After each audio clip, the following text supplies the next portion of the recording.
All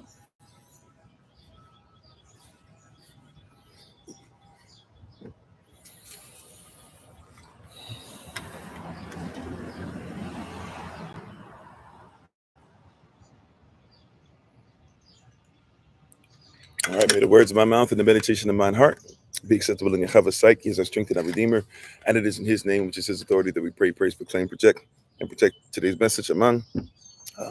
Hola, mi nombre es Kofi. ¿Cómo está? Bonjour, je m'appelle Kofi. Ça va? Ni hao, namaste. Osaya anakitawaya.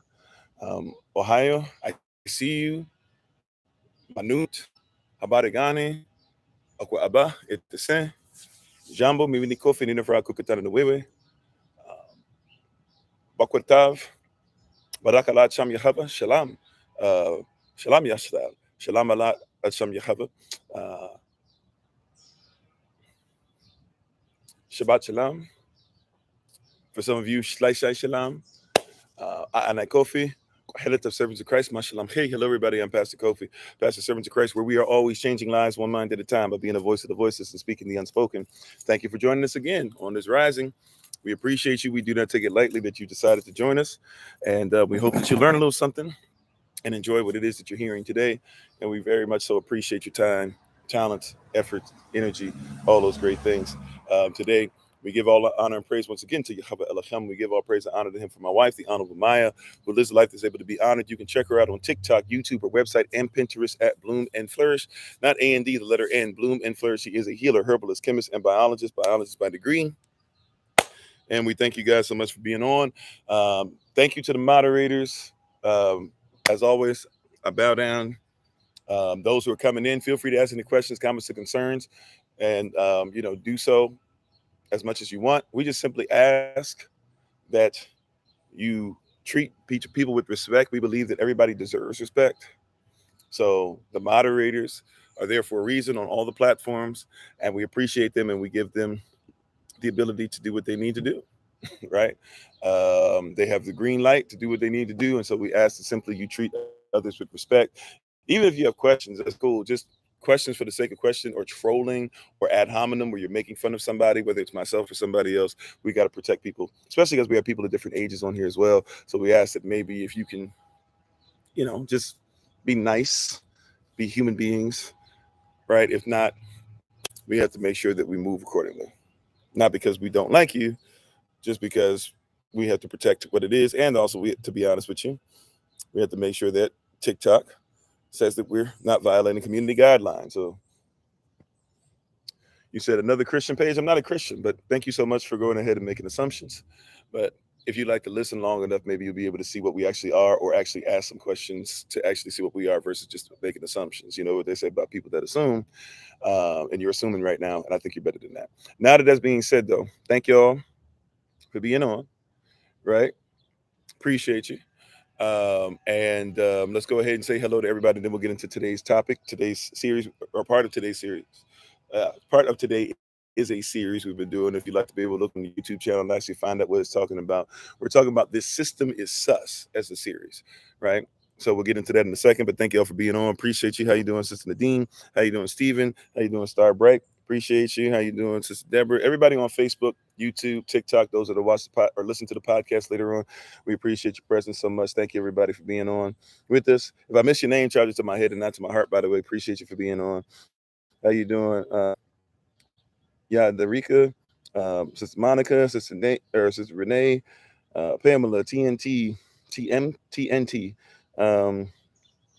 everybody, Kat, Brian, Kevin, a lot of you guys. Thank you for being on. King D2, how you doing? Coco, thanks for being part of the community. Is it Doughboy? All right, thanks for being part of the community. Brother Alton, how you doing? Sage, Sister Nadine. Somebody's trying to come on, so I'm sorry I can't see your names right on. By the way, if I don't know who you are, if you don't mind just saying who you are or telling me a little bit about yourself, just like kind of throwing yourself out there. I don't mind people even coming on and asking questions. I just got to know at least about who you are, or at least a little bit about what you'd actually like to attempt to talk about, so we can make sure we're all on the same page. How you doing? As a TWIC? Thanks for the love. Appreciate you. Marcos, thanks for being part of the community. How you doing, Joy Rose? Kim, I'm talking too fast. Well, I apologize. Sometimes I talk like that. I'll try to see if I can do things in a manner in which is pleasing to all, but sometimes I can just be only myself. But I think I do so in such a manner that you'll be able to catch certain things regardless. Thank you for the suggestion. I appreciate it. How you doing, Joseph? Alrighty. Aurelius, how you doing? Urban Royalty, how you doing? Please check out Urban Royalty. By the way, Urban Royalty ATL. You just have found the podcast on Spotify. Awesome. Yeah. In all honesty, I forgot we were on Spotify. I did that so long ago. But like try to tell people, I think we're on Spotify. I don't know if we're on iTunes, even though that's crazy. We should be. I think they made it really difficult for me to put us on there a while ago. But we should be on like Spotify, Podbean, of course. I think we're on the whatever you call the Google one. I think we're on that as well. Um, and then of course, we got some of the stuff, some of the podcasts are recorded on YouTube as well. So yeah, we out here. Praise y'all. I forgot all about that. Thank you for that. I totally forgot that. Thanks for the love. How you doing, Sister Gertrude? Alrighty. And if I missed your name, church to my head, not to my heart, I think I saw Sister Beverly happy on here. Everybody, okay. So today, let's go ahead and get into it. What we're going to talk about today specifically is we are going to discuss in this series that this system is sus. Today specifically, we're talking about the enemy is in your story. How you doing, Charles? The enemy is in your story. The enemy is in your story. The system is sus because people who have no place in your story and keep trying to control your story and keep trying to deny your story to tell you something different than what your story is and trying to make it his story versus your story. The enemy's in your story. And it's interesting that the enemy wants to be in your story, right? And the enemy to humanity. Sometimes, yes, the enemy to a diaspora. Sometimes, yes, the enemy of misogyny. Sometimes, yes, the enemy of misandry. Whatever your case might be, of all humanity, right? Tries to enslave rather than lift up. Is that you're in a place, you're in a position, you're in a system that has decided to ensure that they get to go ahead and put themselves in your story, and they get to be the ones who tell the story, and they get to be the ones to tell you what part of your story is real and what is not. How you doing, Sister Kimberly? My ancestors are Yashda Shwi, and I'm Tisalagi, Anakitabuya, and I'm okay with my ancestors being, what they say that they should be, and them waiting on me where they say I should wait. But I appreciate it though. How you doing? Right. So even in that, even on my native side or indigenous side to the Americas, and even the tribes that I married into, I'm okay with like where we are. But hey, no shade. Do what you guys do. Right. Appreciate you though. Right. Appreciate you. So how you doing, Trauma Shaman? Right. Shalom, Mansa. How you doing? How you doing, Reginald? So when we're dealing with this, we have to come to a place of where we realize that the enemy is in your camp. The enemy is in your story. Right. Some of y'all have frenemies where they keep interjecting themselves in your story. Hey Malik, how you doing? You got to do so much better, man. Is that the best y'all can do? Like that's old. I've been called that so many times in my life. Not because I even look like him, just because I've decided to let my hair grow. You got to do better, right? Even in trolling, even those who are coming on trolling today, right? If you're going to try to interject yourself in my story, do better, okay? Do better. Praise y'all, right? No matter who you are, I hope that you continue to do better, right? But the enemy is trying to be in your story, right? The enemy's trying to be in your story, and they keep interjecting themselves without trying to say what. I don't know what you're talking about, but called what? What are you talking about? What I've called myself, what my tribe is called? I don't know if I can even break that down right now. In all honesty, I apologize. Listening long enough, I'm very repetitive and I'm very linear on thought process. So hang in there with me. I promise you, you'll probably get whatever it is that you're looking for. If not, then feel free to ask the question. I don't know where the space is though to answer it right now. In all honesty, I don't know where that is. How you doing, Rogue? Thanks for being part of the community. So the enemy wants to be in your story, and this is the problem that you have. This is why so many people have issues with being able to learn from somebody else, because rather than listen to somebody else tell you how their tribe, their culture, their story, what they do works, they're ready to tell you why what you're saying is wrong. And then forgive me, TikTok, you're going to disappear for just a second. right? So these people are ready to try and tell us why what we're saying is wrong, rather than listen in to see if why what we're saying gets to be the standard. Because in their mind, they are the standard. In their mind, we cannot be correct. In their mind, why would they listen to us? Because in their story, we don't play a significant role. Even if in their story they're talking about us, in their story we don't play a significant role. So if in their story we don't play a significant role, why would they listen? Right? Thank you very much. I appreciate you, bro. Right? How you doing, brother? Alive? I'm gonna say that again because we just got TikTok back. In somebody else's story, you don't play a significant role. They've changed your story to where your role has changed. You've had a role change. You've had a role reversal. You've gone from being royalty to being people who don't like royalty. You've gone from people who had capital to now becoming, having to being a people. You've gone to being artificial persons. You've gone from being people who had capital to now you live in somebody else's capital and you have become capital. You see that? You see that? The story has been reversed. The enemy has put himself in your story. And when he puts himself in your story, it becomes his story. Now he is the center.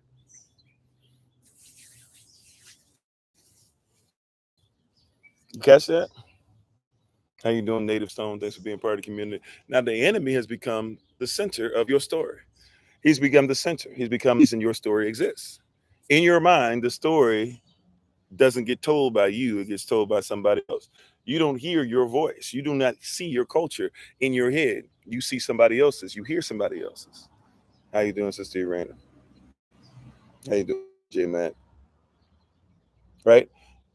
How you doing, Big Roy? One of the things that's interesting to me is that when I talk to a lot of preachers always tell me how they've heard how when they preach, then they could be preaching 20, 30, 40 years. And I'm not saying it doesn't happen to me from time to time because I'm influenced by others, but they'll tell you that they still hear somebody else's voice in their head when they speak. Thank you, Taryn. How you doing, brother? Right? Big brother. How you doing, Rasheen? Thanks for being part of the community. There are a lot of people who will tell you that they still hear somebody else's voice in their head when they speak. They don't hear their voice. They don't hear their culture. They don't hear the kingdom. They don't hear Yeshua. They hear somebody else's voice in their story. Right? What does your story look like? The enemy is in your story. It's problematic. It's one of the biggest reasons why the system is still knocking us out. The kingdom of heaven suffered violence, and the violent are taking it by force. They are knocking us out because we still have allowed other people to be able to influence our story, to the point to where you don't recognize yourself, your own story. You are the person that the story is about, but you can't see yourself. If you don't see yourself as the protagonist and you can only see yourself as the antagonist, then it doesn't matter if you're the center of the story or not. Uh-oh. Now TikTok's messing with the signal. I don't know what's going on, y'all. Sorry. I'm sorry, y'all, on TikTok. I don't know what's going on. We'll try and let this sit for a second. They're messing with the signal now. If it keeps on messing up, I'll just go ahead and try to switch to. Yeah, now it's going back. We'll keep an eye on it. I apologize. How you doing, Noah? With a question mark. Thanks for being on. All right. Thanks for being part of the community. Right. So if your enemy is in your story and your enemy has become the main person in your story, you have a problem. Right. If your story about making sure that you take care of your family financially is attached to jobs, and you have to go to your enemy to ask for a job, you are in bad shape. You see that? You see that? If your enemy, it's fine there. Okay. It came down red for a while. So on my end, when I see red, it means that the signal's gone. So I apologize. But and how you doing, Sister Austria? Right? Oh, they're trying to flag it. Yeah, they're trying to come up with that stuff. Is it all right? What he's saying and all that? Yeah. You know, they've been trying for a while. Like I told y'all, it's been a minute. That's why we having to have a block party and stuff and make sure things are correct, right? But when your enemy tries to get in your story, you must recognize that when the enemy is in your story, you got a problem because now the enemy tries to make themselves the main part of the story, right? This is why people have the N-word conversation.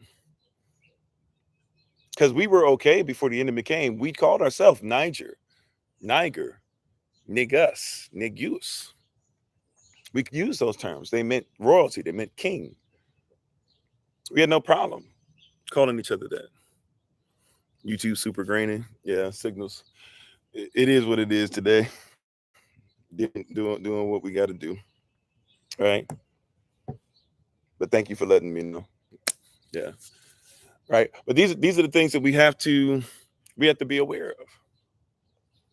We had no problem calling ourselves that. Then the enemy came, started working with different tribes that came against you, then started calling you those things to make fun of you, but didn't pronounce it right, called you the Nigge, you know what word. And then all of a sudden, you decided to learn more about yourself and to grow. And to say either I'm not okay with calling myself that, or even those who still try to call themselves that, but try to say, well, I want to make it cool or whatever. And now the enemy is upset. Why? Because they interjected themselves in your story. They gave you a title that wasn't even yours. They gave you a pronunciation that wasn't yours. And now that you don't want to go for it, or you don't want to allow them to call you that anymore, and you have a small sliver of power, now here comes the enemy talking about, why won't you let us use it? Why can't we be interjected in the story? That's all we're dealing with, is the enemy wants to be in your story. That's all we're really dealing with, is you have an enemy that wants to take over the story, that wants to be able to say why the story is about them. That's what we're really dealing with.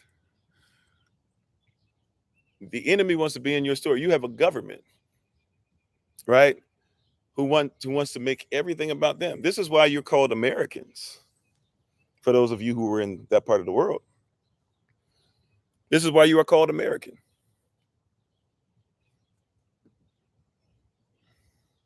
How you doing, Longfellow? This is why you're called American. Okay, Freedom, thank you. I appreciate that. This is why you're called American. Thanks for being part of the community. You were called American because somebody else came and said, we are now the Americans. Look it up. How you doing? Hey, how you doing, Sister Benita? I didn't get a chance to look at the last video. I was trying to look at it this rise, and I didn't get a chance yet to look at the last video you sent me. I'm gonna look at it though. This is why you're sitting up there and you're having the conversation you are, right? Like, you're called an American today, but back, look at the original definition. The original definition of an American was a copper-colored person indigenous to the Americas. That's what an American was. And this is shiny copper, by the way. This is treated copper. If you found copper, it would look more like little dark edges that are kind of surfacing. As the nice little outside stuff is peeling off, you're getting back to the copper actually looks like. How you doing, Iska? How you doing? Be safe out there. Oh, hey, how you doing, Minister Shante? Doing some chaperoning? I'm working. I'm not, right?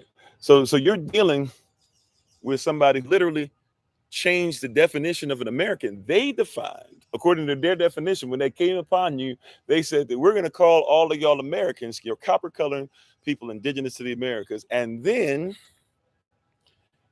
when they decided that they wanted to break away from themselves, hence a civil war, you would call it the Revolutionary War. When they had that war, then guess what they did? Then they said, in order to do that, we need to legally call ourselves something different. What will we call ourselves? We'll say that the very people that we've scalped and killed are the people who will say that we are. Matter of fact, those people who we've killed in their uniforms and or what they would call their uniforms, but their cultural outfits and their attire, we'll take the things that we scalped off the top of their heads, their headbands, we'll take those, we'll even wear their feathers and different things like that. Or even if some of those people don't wear feathers, we'll act like what people do in this tribe are the same thing they do over here, and we will misappropriate it. We'll jump on a ship, we'll throw some tea overboard, and then from that point on, we'll say we are now the Americans. We have literally put on somebody else's story. Today, we're talking about, once again in the series, the system is sus, and specifically, we're talking about what? Specifically, we're talking about what? The enemy is in your story. That is the enemy's desire, is to keep showing up and popping up in your story. Will you keep allowing it to happen? Becomes the question.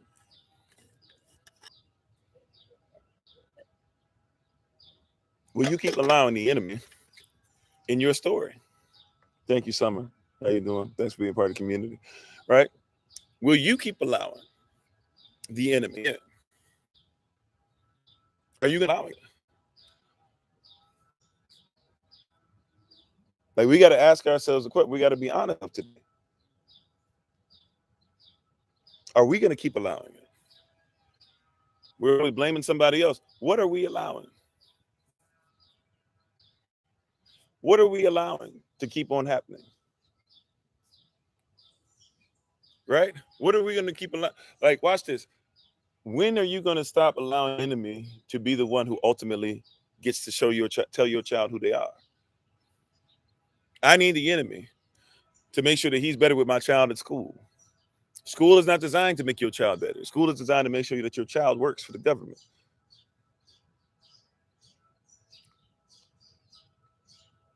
Oh, hey, how you doing? Smoking Enigma? I like it. How you doing? You can contact us, and I can see about where to help you out with that, or if we might even have some. Uh, Let me put the information up real briefly. If you're on YouTube, if you're on TikTok, I'm sorry, if you're on YouTube, if you're on Facebook, you already have this in the description with the video. And by the way, let me give a reminder too. All the stuff we're doing is for educational purposes only. Everything on here I'm talking about is for educational purposes only. Before somebody tries to get at me. All right. And we ask that if you don't know what you're doing with some of this stuff, don't just automatically do stuff. If you hear something about sovereignty, don't say Pastor Kofi or Kofi told me to do blah, blah. Like, take time out. But if you want to text us or email us, you can go ahead. If you're on TikTok, you can take this down real quick. If you want to take a screenshot real quick, I'll leave it up for about 10 seconds. And then we'll jump right back in where we were. How you doing, Sister Tracy? Thanks for being on. Check the inbox. Send me a message on that for the link. Okay. Okay. Well, if you can, in the description with the video, see if you can text or email me or something like that. Then I can just simply text it right back to you. If you can give me a reminder. And thank you for wanting to support. All righty. So, getting back into what we were talking about. You know, at some point, we have to begin to try and set up community that says that we are in charge of teaching the children. Right? Like, at some point, you have to realize that when you send your child to school, I don't care what color you are, your child is not being taught truth. Your child is being taught to be a servant, and not to be a servant to their community or to their own people. Your child is being taught to be a servant to the kings of capital. In capitalism, it's a system that whoever has capital is king, or whoever has capital is queen. That's a very simple way of looking at it. If you want a definition of capitalism, capitalism is a system, right? Capitalism is defined as a system in which politics and economics are used to control trade and industry. That trade and industry is wielded by private corporations for profit and not the state. Let me say it again because I actually missed a little piece of that. Capitalism is defined as a system in which politics and economics are used to control trade and industry. The trade and industry is wielded by owners of private corporations for profit and not the state. The word state, by the way, means government. So let's say it again, right? Um, Capitalism is a system that is defined in which politics and economics are used to control trade and industry. That trade and industry is wielded by owners of private corporations for profit and not the state. That's not my definition. That's what would we say? Googleable. That's not my definition. Okay, I might have refined it a tiny bit, but almost word for word is what I'm telling you. Because they keep changing it. The last few years, I noticed when I Google it or when I look at different dictionaries, they keep trying to change it slightly. But that's basically the definition, right? And thank you for being part of the community. Is it Ramon and Hakeem? Thank you so much for being on, right? So that's what we're dealing with capitalism. How you doing, Sister Judith? Praise y'all. So capitalism is a system designed that whoever has the most capital is king or queen. That also means whoever has the most capital are the one tell people what to teach your children.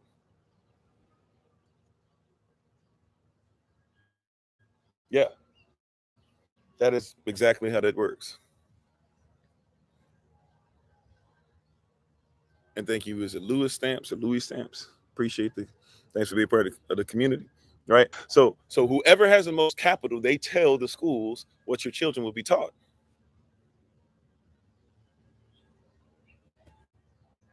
And if you were people, and when I say people, a nation, right? Because a person is not, and persons does not mean people. People is a nation. Persons is plural of person. And a person can be a natural person or artificial person. You have to even figure out how they even look at you. Are you real? Are you artificial? Hey, how you doing, Cobra? Right? Are you real or are you artificial? Are you real or are you artificial? Some people don't even know the difference. What am I talking about? Like, some people don't even know. How you doing, Brother Keith? Are you real or are you artificial? Do they look at you as a natural person? Do they look at you as a human being, or are you just artificial? Are you a straw man? Like, we have to ask ourselves these questions. We have to ask ourselves, like, what's really going on? What are we really subscribing to? Who have we really become? What have we really become? What do you consider yourself?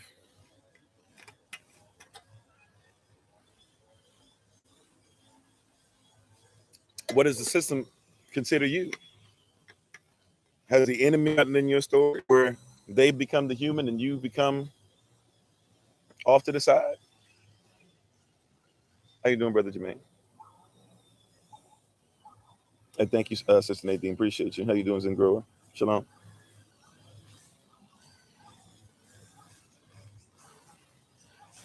Right? How you doing, Heavy Hanger? Like, we gotta ask ourselves, like, who is in control of your story? First of all, the Most High hopefully is, right? After that, outside of that, like, why is the story of your tribe told through the prism of those that are not in your tribe? Right?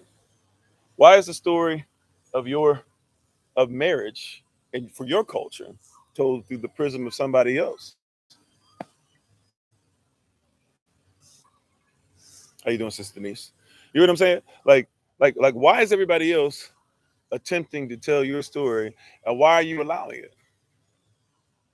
I'm just saying it doesn't make sense, right? Like, the feminists will say the man has no right to be able to tell our story. Question: why does the feminist get to tell the story of our women when our women are not even protected by the feminist movement? And that's according to our women. Before somebody jumps in there, right? According to our sisters, according to our wives, according to our aunts, according to our daughters, according to our grandmothers, right? Feminism has not been working for them.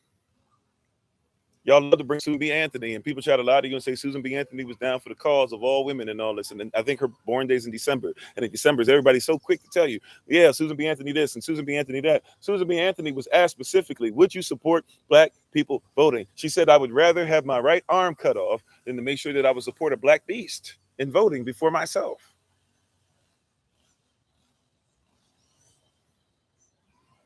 But she's in your story because she cares so much about you. Everybody was fighting for women's rights even before the Civil War. Problem with that is, though, is that Sojourner Truth has a speech called Ain't I a Woman, 1851, right? I think it's 1851, maybe 1850, right? Ain't I a Woman? Ain't I a Woman, in which Sojourner Truth says that, hey, I've outworked anybody. I can outwork any man. All my babies pretty much were taken away from me in slavery. And ain't I a woman? She says that man over there, when he was speaking before I got up here and spoke, he said that a man should make sure that a woman doesn't even have to walk in mud, but nobody takes their coat off for me and lays it down on the ground. And ain't I a woman? And the reason she gave the speech, and it's so short, it's only 5 minutes long. And she gave the speech only for 5 minutes due to the fact that she actually went up and speak on behalf of all women, and she thought that her sisters would support her as a woman, and they told her not to come because her fight was not their fight. But she came anyways. You know how our sisters be. You know how our mamas be. She came up there anyways. She knew she couldn't be up there too long, but she gave him 5 minutes of power, 5 minutes of fire, and then she sat down. And now today, everybody wants to flip it and tell you that, oh, she was always supported and everybody loved her. No, that's not how that worked. That's not how that worked. Not at all. Right. But once again, is the enemy in your story? Have they changed your story up so much? Have they taught? Have they mistaught? Have they misrepresented your story so much? And do you go by that misrepresentation so much that you've forgotten who you actually are?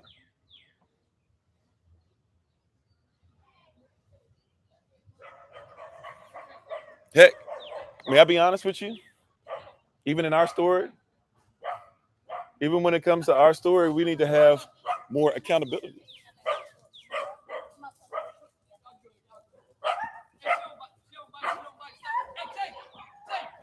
Oh gosh, they got children running around with dogs. Okay. But at the end, I'm sorry. They running around from dogs. All right. Well, I forget what I was saying. Something about that. Oh yeah. So Susan B. Anthony, right? Ain't not a woman. And they'll have you believe. Oh, 14th Amendment. That's where I was going. I'm sorry, 15th Amendment.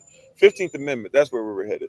Thank you, Holy Spirit. So you get to the 15th Amendment. Everybody says, oh, so great, the 15th Amendment. But we have no accountability even as brothers. 15th Amendment. Oh, what's going on with this? What's going on with that? The 15th Amendment pops up, right? Here's something that's wild about the 15th Amendment we don't talk about. We're so quick to be like, it's so great that black men could vote. Did you not realize that was separation of your people? We surely didn't realize it then because we didn't do what we should have done, which is not accepted it and not even voted. Now, some people say, well, we had black men that finally, we had more black people representing us in the 1800s than we do now today. But your women couldn't vote because they weren't allowed to because they weren't thought of as being human beings. And technically, neither were you. It was a dog and pony show, but for you to vote, but your woman couldn't vote. Now, I don't believe in voting anyways, but for you to vote and your woman couldn't vote, we actually dropped the ball. But that's celebrated, isn't it? In this system, because in this system, their patriarchy don't act like our patriarchy. See, my patriarchy is Mansa Musa that allowed women to walk around however they want, to the point to where other Muslims that would come in would come around and be like, man, I don't like the way that you let your women dress. He was like, well, it ain't about how you are. I'm the Muslim, and a lot of us here are Muslim, but if they're not Muslim, they don't have to bow down to what you say. Oh wow, thank you for the love. I've never seen that one before. Right? They don't have to bow down to what you say. They're protected here. The main thing is the main thing. The diaspora must take care of itself. And if you're going to come in here and be like, because they don't bow down to your specific interpretation of something, well, that's not how in this culture we interpret it. So if you don't like it here, you can kick rocks. You see the difference of the mindset? Hey, how you doing, Hayden? You see the difference of the mindset? My culture comes first. My woman will be protected before you will come here and tell me how you get to demean her because you don't even know how we roll here. No mindset, no enemy mindset. See, there's not just the enemy physically y'all looking for, even just spirits, but trying to looking at the mindset. The mindset of the enemy has no place here. The mindset has no place here. And we don't know what the mindset is. Right? Yeah, man must always protect his woman and provide for his woman. Even if he's not providing financially, he's providing maturity and he should be providing affection because that's the woman's number one and number two need. And if he messes up in those areas, then his responsibility is to make sure as soon as possible to make sure that that is reestablished. That's my culture.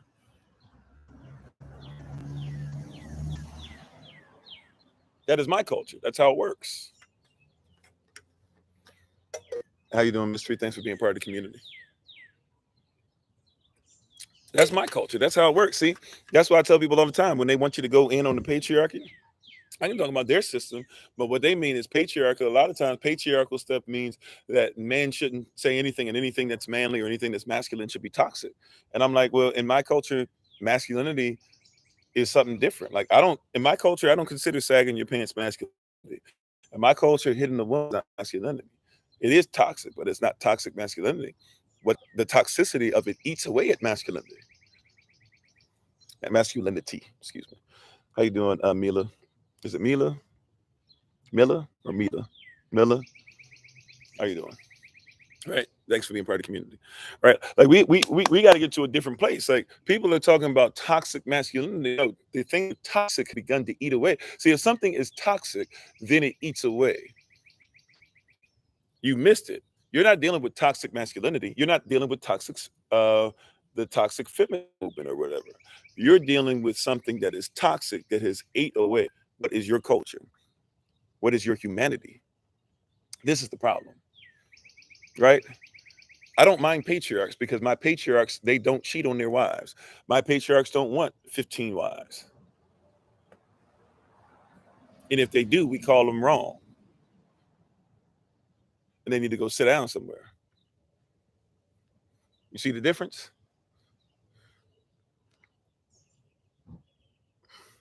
Yeah, people might be having connection issues. Apparently I'm having signal issues. We're trying to make it work, y'all. Sorry, that's about the best I'm gonna be able to do today. Right? See, in my culture, feminism, if you go by an actual feminism movement, and my culture, feminism looks different because feminine and is the feminine is divine. See, in my culture, there's no male or female in heaven, nor is there marriage in heaven, right? Being given away in marriage, right? Marriage is something that's talking about people becoming one. And the physical marriage that we have when we physically become one is supposed to be something to teach us about how to become one with the Most High. But in heaven, our Father is not male nor female. In my culture, in heaven, the Son, when he was on earth, was actually what we would call male because he was on earth. When he goes to heaven, that don't matter no more. And the Holy Spirit in my culture, we actually refer to her as she. She is always referred to as she. It wasn't until you dealt with another culture where you get the Greeks, where you get Romans who still like Greco-Roman people who are also using Latin. These people do not like their women that much. They do not like the feminine. They always say the feminine has to be beneath the masculine, rather than the feminine and the masculine can both exist in the same vessel. You said, why do people think having many women is masculine? Being controlled more masculine. Well, even a man that's not, watch this. I'm not even somebody who considers to have control of anything, including myself.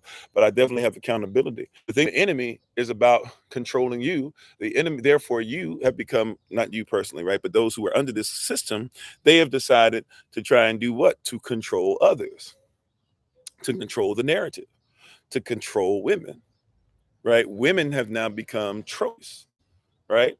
Because men grew up playing games, right? And for women, a lot of men have become accessories because a lot of women grew up with things similar to Barbie. And Barbie had, right, like Barbie had a dream house. She had a house. She had a Malibu house. She had a car. She had clothes, right? She had a pony. She had a horse. She had brushes. And then she had Ken. And so our mindset is not even correct. You know what I'm saying? What our children play with, because even the toys and the games that your children play ultimately becomes who they are. You said you believe that's a throwback to slavery because they put one man with as many women. Well, kind of, sort of. Everybody was bred in slavery, right? A lot of people don't know about, see, even by law, Western law, biblical law, whatever your canon is, sex is marriage, marriage is sex, right? There's very few cultures to where if you have sex with somebody, you're not married to them. So, right, and even in law, like literally, if you get married to somebody, you don't consummate it after a while, you can go judge. It never happened. It never counted because you never had sex, right? So, and that's why even when you have children, right? Because you've already been registered with the state, right? When you got your birth certificate and everything else, you already registered your family with the state. So, since you registered everything with the state always has access, right, to your marriage is sex. If you're registered to the state, once you got married, had sex, now the children are the state's responsibility, or at least they get to say so because you also to register your children. right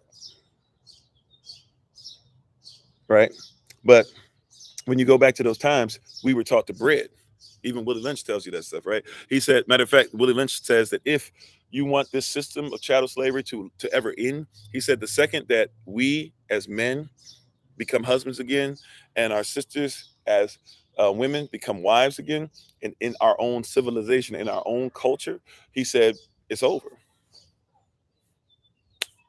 the way that they bred you, right? But they bred us, right? So sex is marriage, marriage is sex, but people know more about breeding than they know about marriage. So they have sex, but they have it for breeding. And here's the wild part. Now everybody's decided to keep having as much sex, but have as few babies as possible. Or if they get pregnant, to get rid of the babies as much as possible, right? And so now we're actually having marriage without even trying to have fruit, let alone fruit is designed to do what? Remember we talked about this in this series earlier? Fruit is designed to give seed. Trees are not creating fruit just so that other things will eat. That's a byproduct, right? You shall know the tree by the fruit it bears. So the byproduct is the fruit will feed you. But guess what? What I'm really trying to give you as a tree, as I'm trying to give you a seed that I'm going to implant. And that seed, with the help of the Holy Spirit, shall be able to impregnate your spirit with something that will allow you to give birth to something else. This is what power that we really have is the tree, right? Is to impregnate somebody, is give somebody something that will allow them to be able to have seeds of their own, to turn to trees of their own, that we continue to foster and to care for and to multiply and to nurture as a diaspora, right? But none of that even enters our mind as far as marriage or sex, because we're not in our proper culture. Once again, in our culture, sex is marriage, marriage is sex. If there's somebody named Emma trying to come on, say the same thing I always say.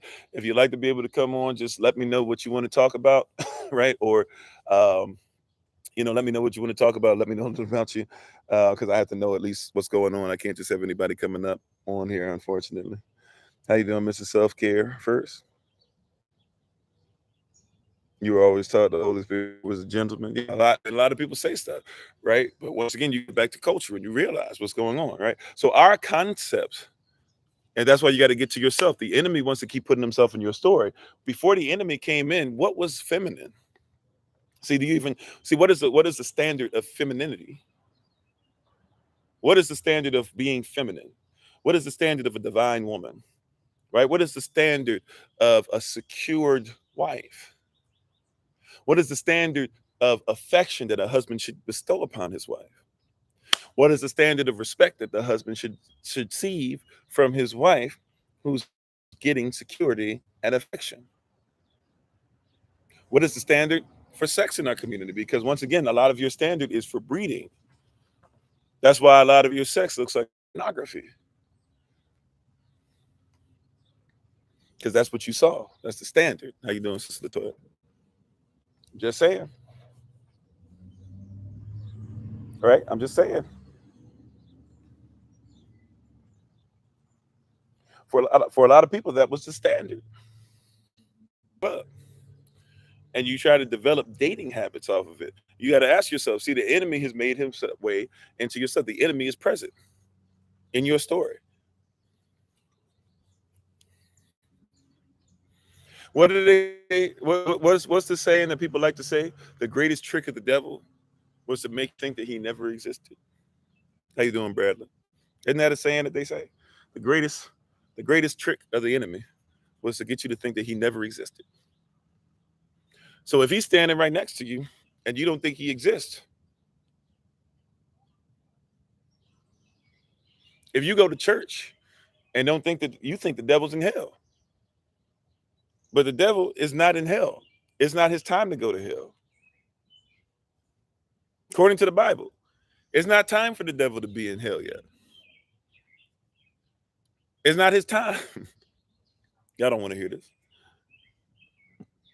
You're so busy talking about the devil is in hell. It's not his time. It is not the devil's time. Yeah, walking to and fro, seeking whom he may devour. Thank you for the love. Right? It is not the devil's time. That means he's on earth. The fallen angels, the watchmen that everybody loves to talk about as if there's some separate thing that only happened in Enoch, and once the flood hit, they're gone. They're still here. And by the way, I know everybody likes to talk about that. They taught this and they taught about makeup and they taught about what herbs to do and all this stuff or whatever. They taught things, right? They taught things that we go, see, so they must be great. No, just because they can teach you things doesn't mean that you need to listen to what they're teaching you all the time. Because the devil can give you blessings because he used to be tied to the Most High who gives blessings. He knows what a blessing looks like. And he gives you things that they look like blessings. And you don't realize that the enemy is right in your camp. You said, how do I know that God hasn't come yet? Well, first of all, I don't worship God. I worship Elohim. And if I'm going to go by what Yahweh Elohim, at Yashua, at Ravak HaKodash say, Father, Son, Holy Spirit, according to what the word says, and especially because I've done some research, some study, and I also come from the culture of the people who, you consider to be the people who penned the Bible. It's not that difficult for me to just go by what they actually said.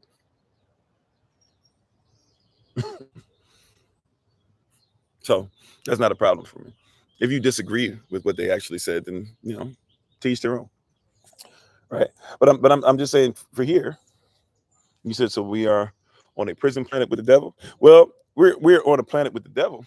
If we choose to be imprisoned, then I guess it becomes that for you. Because here's the thing, right? And how you doing, Brother Vincent? Here's the deal, right? I can choose to be of the mindset, or I can choose not to. I can choose to go to the same places, or I can choose not to. The choice is yours. Now, wait a minute. No, I can't choose. Yes, you can. Yes, you may. You can choose to give up, or you can keep on going. You can choose. Watch this. Be angry and sin not. Some people are in prison because just because the enemy has done this stuff doesn't mean that your anger should keep you in prison. I don't know who that's for, but Holy Spirit, have your way. And how you doing, Sister Sharon? Is it Sharon? Sharon? See, be careful. I know what it was to learn truth and be upset about the truth and be upset at everybody who lied or everybody who didn't know the truth or every church that taught this or every blah, blah. I know what it is to be that person. And I get it. But I have a choice at this moment. Will I allow it to take over or will I allow myself to grow?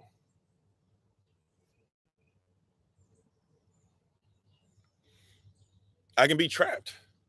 You see, like the prison, first of all, starts in your spirit. It starts in your mind. It permeates into your soul. And if you're not careful, it manifests into the physical.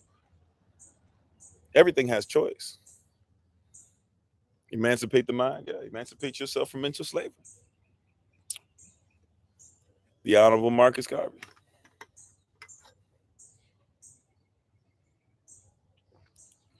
Be angry and sin not. Sin means what? Anything that causes us to miss the mark. Said just had the conversation with the oldest. Yeah. Yeah, it's real. It's real easy to be angry at everything and everybody and let it take over. The prison starts here. This is where that's the place where the chains still reside. Everybody keeps talking about the chains as if they're only in a prison, only in a jail, or only only a chattel slavery, or only when people are being still human trafficking going on. But this is where the first chain started.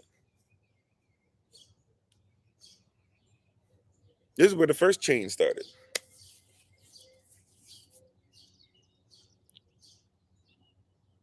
Even when we say the term missing the mark, that's the last character of the alphabet. Tav, mark. The place is supposed to be finished. So if you miss the mark, if you sin and you can't go to the place where, or you're going to miss the target every time it's supposed to be finished. When Yah says it is finished, it's finished for those that don't sin.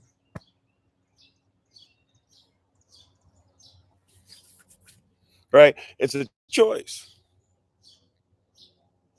Well, I can't do anything. I mean, how you going to feed your family? You talking about foraging. How you going to feed your family? It's a choice. Well, that's crazy. That's stupid. No, you know what?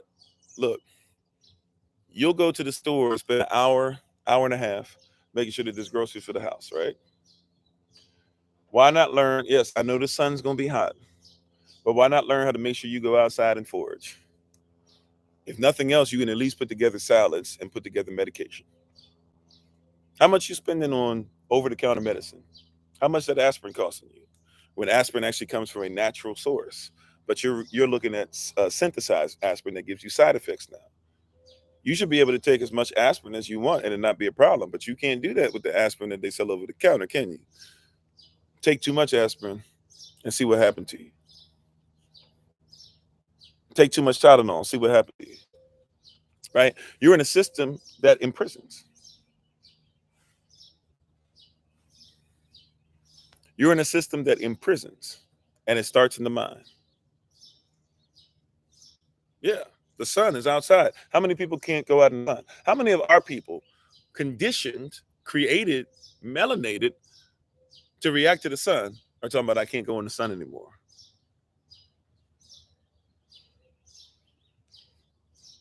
The best thing for your body, you have become a people who have done so much stuff and have not been able to digest food for so long correctly that now you can't even deal with the thing that helps your whole body.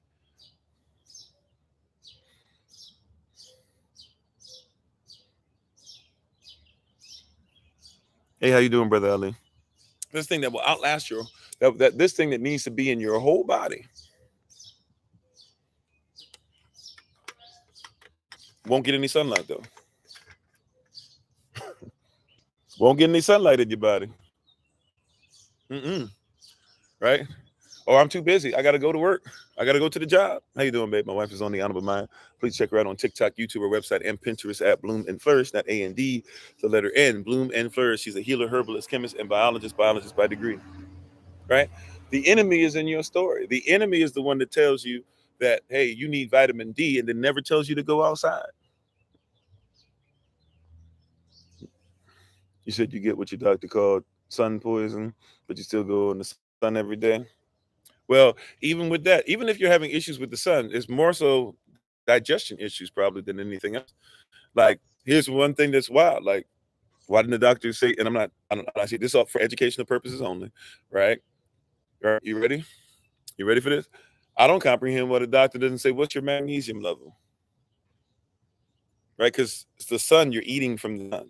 So that means digestion's happening.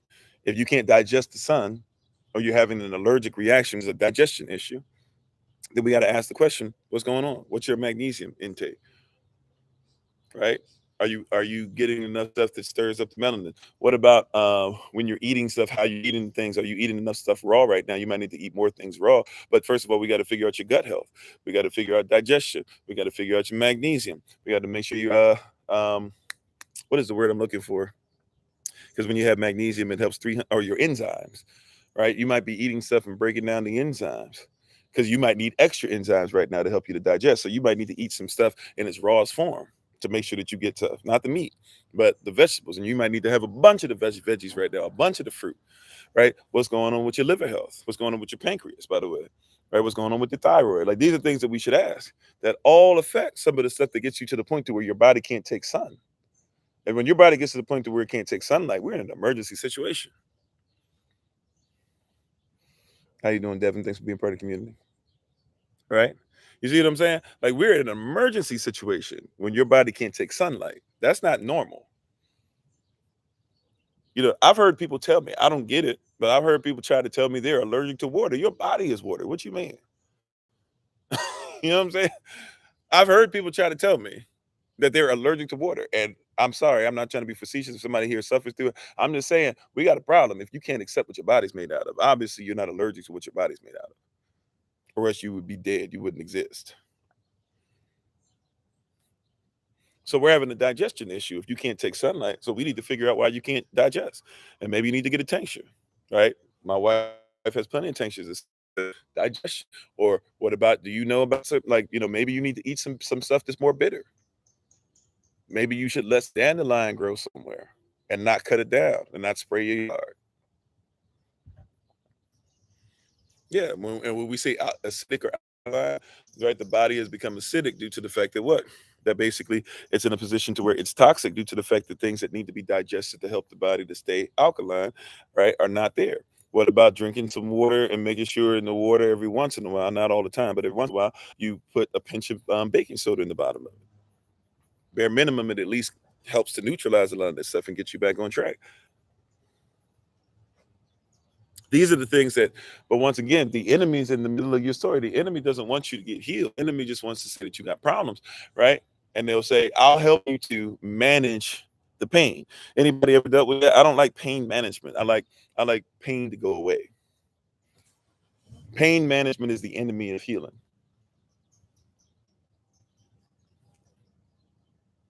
right? The pain is an indicator that something else is going on in my body. I don't need the pain man unless it's serious, right? Unless it's something crucial, unless you had to get surgery or something, right? Or unless you got like something happened that you need to get surgery for, right? Or maybe you have some tooth pain or something like that. Look, I don't want something that allows pain to stay. At some point, I need to be able to eradicate the pain.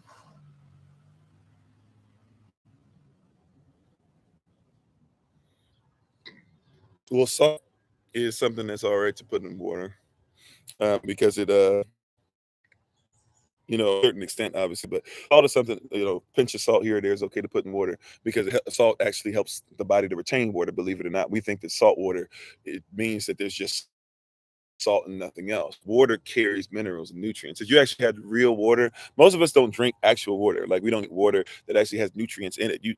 That's all electrolytes are. Electrolytes is closer to water that's real. Like if you were to go to an actual river that was actually clean enough for you, a lot of you have polluted rivers you can't do that. But if you were to actually be able to drink from a real river or a real creek that was actually not polluted, right? And you can drink from that. Well, I won't even say creek as much. If you were able to drink from a river that wasn't polluted, right? An actual fountain that wasn't polluted, it would come with a bunch of other things in it. Water is not just supposed to be by itself. So even when you think you have purified water, which oftentimes is just hyper tap water, but when you think purified water, you think nothing in it. That's not what pure water is, right? Or at least not what your body is. Matter of fact, if that's your example of pure water, then you shouldn't have pure water, right? You shouldn't have toxic water. You shouldn't have polluted water. You shouldn't have pure water. You should have water that has nutrients in it. If you were drinking out of the river, it would have nutrients. You don't drink out the river anymore. You drink out of something, and it comes. By the way, that doesn't come by itself. Where you drink tap water, even when you water that you buy at the store, it's still coming with other things in it. Matter of fact, look at Dasani water, Coca-Cola's water that they make. Look, it has stuff in it. It has stuff in it that makes you thirsty. How you doing, Sister Tiana? Like that water has stuff in it that makes you thirsty. If you don't believe me, look up what's in Dasani water and then do some research. And one of the things that's in Dasani water, it actually is something that they use to dry out bodies when they end up in the morgue. They put that in there so that you'll get dry and come back to Dasani. And that every time you come back, Dasani quenching your thirst. In reality, Dasani is making you dry so that you'll come back to them for water.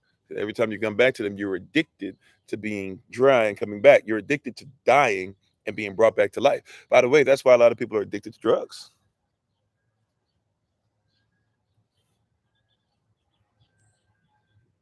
You don't know that, right? Like a lot of people are addicted to drugs because what happens with a lot of your drugs that you're taking is that the drug dries you out. I'm sorry, the drug basically kills you or makes you go through a sensation of death. And you have a euphoria that happens when you get ready to die. You might be separating from the body.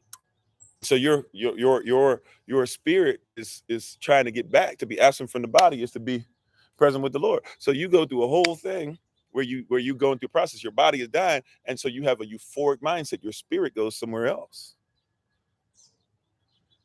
and then all of a sudden you have a drop. You go from a high place of a high spiritual plane to you have to come back to your body now. And now, what does that person do for the rest of their life? They try to chase that high. They try to place that high place, chase that high place. What is that high place? Right? Spiritual wickedness in high places. We wrestle not against flesh and blood, but against principalities, against powers, against darkness, against spiritual wickedness, against these things that are in high places.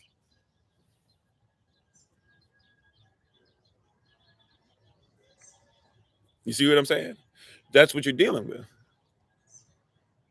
You're dealing with somebody who literally has gone through a experience of dying and is and their spirit was trying to detach. The soul is still attached to the body as long as the body's alive. The spirit's trying to go back, and then all of a sudden the body comes back too, and now all of a sudden all three got to be one again. And you're like, I don't like this. I want to go back to where I didn't have physical manifestations that I had to think about anymore. Hey, how you doing, Brother Terrence? You said Dasani is illegal in Japan. It's called death water over there due to embalming fluid in it. There you go. How you doing, Big Zo? And just says heart. Thanks for being part of the community. Appreciate it. Right. So these are the things that we're dealing with. The enemy is in your story.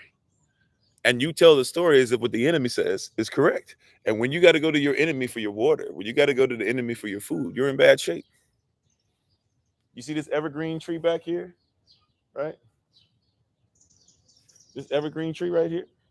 What kind of tree is this? Y'all should know this easy. What kind of tree is this right here? Y'all see this? What kind of tree is this?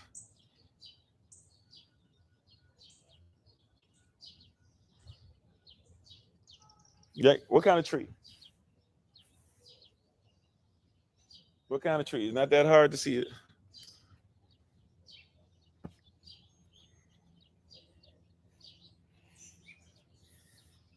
Anyways, we'll just call it evergreen tree. I don't know if what I'm saying is going to help. Anyways, thank you, Holy Spirit. Right? As an evergreen tree, right?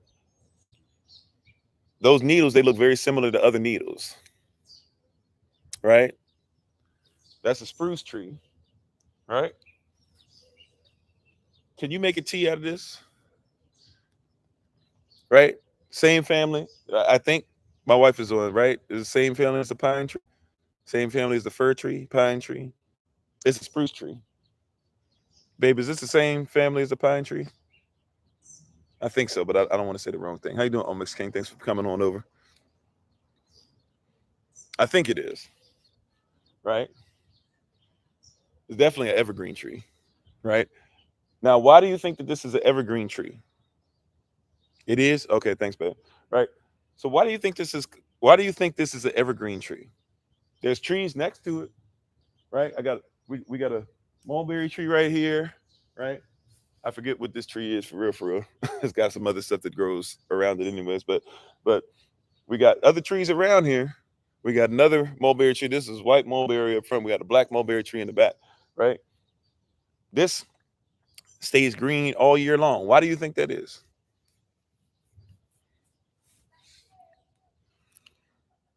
Why do you think that is? Why do you think that this tree stays green all year long? Think about it. See, we don't even know necessarily because we're so busy with the enemy telling us or just being like, oh, yeah, well, this is this and this. And no, no, like, what is your story? What is the natural story? What is natural law? There we go. Magnesium. Now, we would assume chlorophyll, right? But if it was just simply chlorophyll, well, then why does this tree stay green and those trees don't? See, this spruce tree connected to the pine tree, same family, right? This evergreen tree stays green all year long due to the fact that it never loses magnesium. So therefore it stays green because the chlorophyll can be digested because the magnesium stays in the tree all year long. Amen. Which means that all year long, these evergreen trees are food. If you need a tea, it's food. If you want to look and get some of the root, it's food. If you want to do something with the bark, it's food. Right? We're so used to eating things that get you high. The enemy will have this right in your yard and you won't even eat. Talking about I got to go to the store. Because we don't think about it as that way. We don't think about things in natural law. This is natural law. This was put, and oftentimes my wife teaches that a lot of this stuff, you can even see, the sorry, I gotta be careful. There's spiders and stuff a little bit in this tree. Yeah. Okay. Like even some of the stuff, even some of these, y'all probably recognize the seed. And, it drops and it falls and it just twirls around, right? And even in all this or whatever that flutters and flows and stuff like that, um, there's so many different parts of it that's there for you. My wife teaches often that if things are growing around you, it's probably because you need it.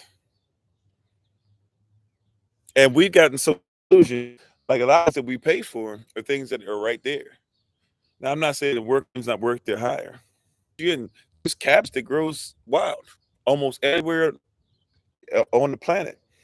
Usually in cities, you'll see that green stuff that's like a thicker plant, the thicker leaf, or thicker vegetation, not just the grass, but you'll see this plant that kind of is normal, and you'll be walking through the streets and walking on the sidewalk, and you'll see like through the cracks, you'll see this thing that's growing. A lot of times that's wild lettuce. You could literally be gathering food off the sidewalk. Imagine if you went to a park and you knew how to forage. Imagine, you let stuff just grow sometimes. Before you cut everything down, let it grow to the point to where, okay, like I need to, before they say I'm not obeying the law, I know I cut it, but before I cut it down, I'm gonna let certain things grow and I'm gonna go look for it. Is that Rockefeller? Thanks for being part of the community. Appreciate you. Spiders are your friends. Okay. Right. But I'm just trying to say, like, you're dealing with a lot of stuff that's natural food. It's natural. You have a lot of natural food that's just around. And you got to learn what, like, once again, this is for educational purposes only. Don't go out here and start foraging and you don't know how to do it. Right. But there's no reason why you should be afraid of dandelion.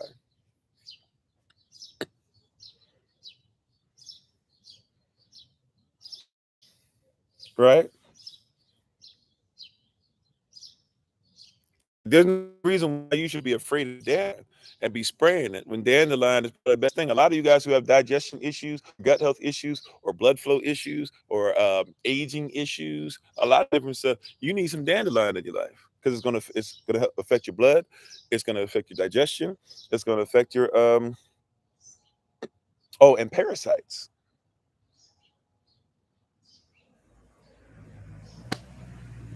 You see what I'm saying? Parasites as well, which a lot of people suffer from. And some of you need to go ahead and allow some of the stuff that you're getting. You need to have some stuff that's affecting your gut health. A lot of you guys are so used to having food that's not even right that you're afraid to let it get a little more right. Some of you are afraid to have stuff that ferments a little bit. Yeah, thanks, babe. Yellow dot, dandelion, burdock, plantain, greens everywhere. And some of you are afraid to let some stuff ferment a little bit. You need some of that for your gut. You'll take fermented milk, fermented pus, mucus. That's what the milk that you drink it really is. That's how they make it, right? You'll take that and hope that that gives you somewhat, but it doesn't even give you all the stuff that you need for your gut health, all the microbial stuff that you need down there. It's not even giving you that on the level that you need. You'd have to eat like 10, 20, 30 yogurts in a day to be able to get what you need every day. Some of you guys catch on the kombucha a little bit, but kombucha is stuff that you make your own. Why can't you take some fruit and let it sit? Why can't you take some fruit and let it sit in a brown paper bag? You've been told that it's nasty. Now, I'm not saying eat it when it's gross and when it's rotting and it's got like obvious stuff growing on it that is not. You're spending all this money on stuff. With some of this stuff, you could just let sit.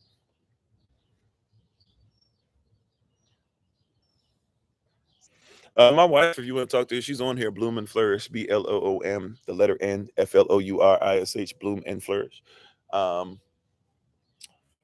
She's on here if you'd like to get in contact with her, or if you like her information, or maybe if she's able to, if you're still on, babe, if you want, you can, maybe put your info in the chat. I guess I can do it. Sometimes it doesn't let y'all see what I'm putting in the chat for some reason, but I can try and put her, if you want to text, see if it works.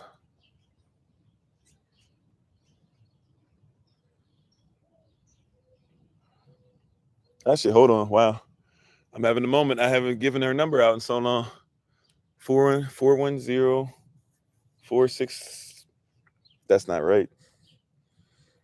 That's not right. I don't. I'm having a moment here. 410-463 or 46 something 1553. I'm having a moment. As far as a business number, I'm sorry, y'all. Hopefully it'll come to me. I feel like that's wrong. I think it's 410-463-1553, but I think that's wrong. I think I'm putting two different numbers together at the end of that. 469. There we go. 469-1553. Sorry. 410-469-1553. Right. And if you want more information on those things, you can get it, right. But I want to once get to the point to where you comprehend the enemy, right, is in your story. There's a huge problem, right? The enemy is in your story. He takes all of this stuff, right? And some of you guys have enemies that are your friends and family, but you won't call them out. Your friends and family don't eat correct. And guess what? You keep hanging around your enemy long enough, right? Your enemy doesn't do what they're supposed to do. And your enemy keeps hanging around your friends and family so much, right? Or keeps hanging around you so much, eventually you're going to become your enemy. You are what you eat. Kimchi, something else that's great. Yeah. You are what you eat. Not just physically, but spiritually, emotionally, psychologically. You are what you eat. Shalom, user 4309886, etc. How you doing, right? You are what you eat. So a lot of people are out here around people who eat wrong and then trying to figure out why you eat wrong. If you're around somebody who eats sugar all the time, then you're going to end up eating sugar sometimes. And this is people don't like to be honest with each other, but truth separates. At some point, you got to separate to be in truth. Black folk or Chinese or Indian or whatever you want to go against. The Bible says everything okay, cool. We're talking about biblical principle. Hang in there, right?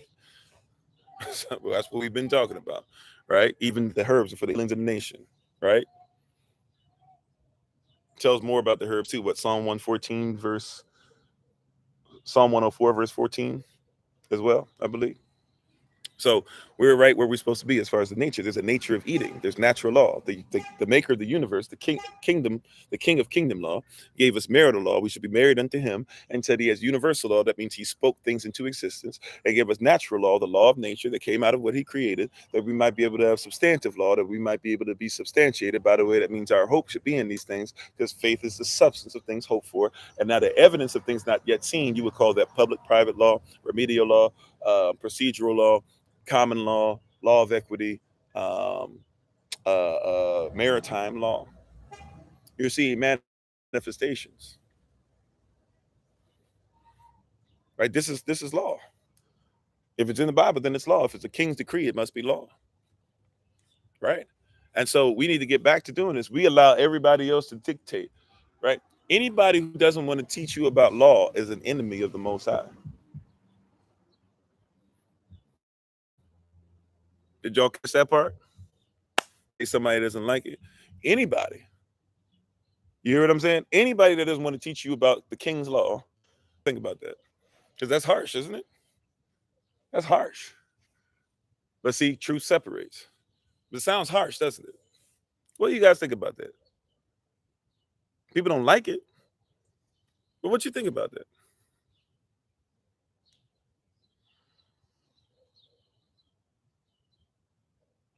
We don't like to discuss that, but think about that now.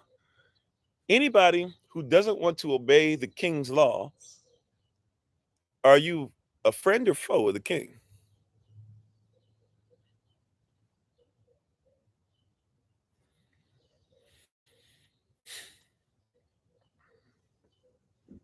Like nobody want to talk about it. But see, we've allowed the enemy to have so much in the minds of us as a diaspora that we don't even want to see ourselves correctly. We'd rather see ourselves through the prism of our enemies, because at least we can have friends.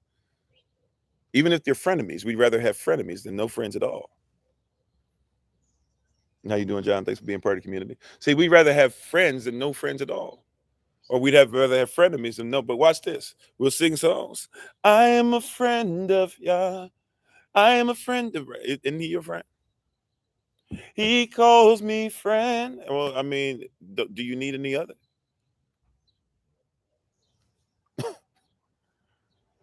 How you doing, Empty Smith? Is he your friend? If he's your friend, that's the one that you need.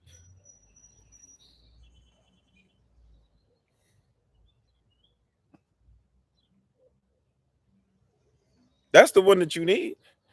Everybody else, then if you got him as a friend, Everybody else comes in, he's the standard. And that's why a lot of people get messed up in your friends. We become reverse blessings. Have you ever thought about it? We become reverse blessings, not blessings, but reverse blessings. Because it doesn't make sense. You would say, or reverse miracles. We become reverse miracles. Rather than miracles, we become reverse miracles. See, because it's miraculous when we look at the eagle soar, even though it's his nature is what we would call miraculous. If we were able to soar as the eagle soars, we would say that's miraculous. But rather, what we'd like to do as the eagle is to come down and have conversation with the chicken. Right? Now, it's reverse miracle. It's miraculous for an eagle to think he's a chicken for his whole life. It would be miraculous for an eagle to think that they're supposed to have intercourse with a chicken. That would be miraculous. It would be miraculous if an eagle never flew a day in its life because it thought that it was a chicken. That would be miraculous. But the eagle, if that's all they've ever seen, or the eagle, if they've been locked up, or the eagle, if its wings were clipped, the eagle was never able to become its full self, that it might fall for the afraid of other eagles that soar. Think about it's afraid of what it can do, but because it doesn't see itself in soaring in the sky, it reverses itself and becomes a reverse miracle. It's not ever going to mate and have children, never have seed. Why? Because eagles learn whether or not they, at least certain eagles, right, learn whether or not they're going to be able to mate if they're willing to dive down together. They'll grab talons and they'll go in a tailspin all the way down. And if you go down with me, if you down with me through the tailspin, then we might be able to have some offspring together. We might be able to have some chicks. Amen. That's the standard that he sets forth. It's a mandated requirement for kingdom living. Exactly. See, and a lot of people are getting with other people, friends, family, marriage, etc., right? Taking jobs because you're trying to go ahead and just fit in. You're trying to have a friend. At least I got a job. Some of y'all say that, at least I got a job, but what if your job has nothing to do with your calling? Like this is gonna sound wild to some. I have a an arm that I use from time to time. But you know what? I've been doing a lot. I got back into doing it recently. I before I go to sleep, even if I'm going to sleep at midnight, 1 a.m., whatever, I go to the Most High. I say, and I get ready to pray, and I say, I would like to get up at 5 a.m. I would like to get up at 6:30 a.m. I would like to be able to get up. I'm tired. Maybe I just want to get up at 7:30, and I wake up, or I'm woke up. We think that we wake ourselves up, right? I'm allowed to see another day, and I'm allowed to see it at that time, right? And I look forward to it. I don't have to have a whole bunch of energy rush. I don't have, you know why? And I'm not saying you shouldn't get full sleep. Try to get as much full sleep as you can. I definitely try to do that, right? What I'm saying is though, is that I get up excited. I get up ready. I get to do this every day, all day.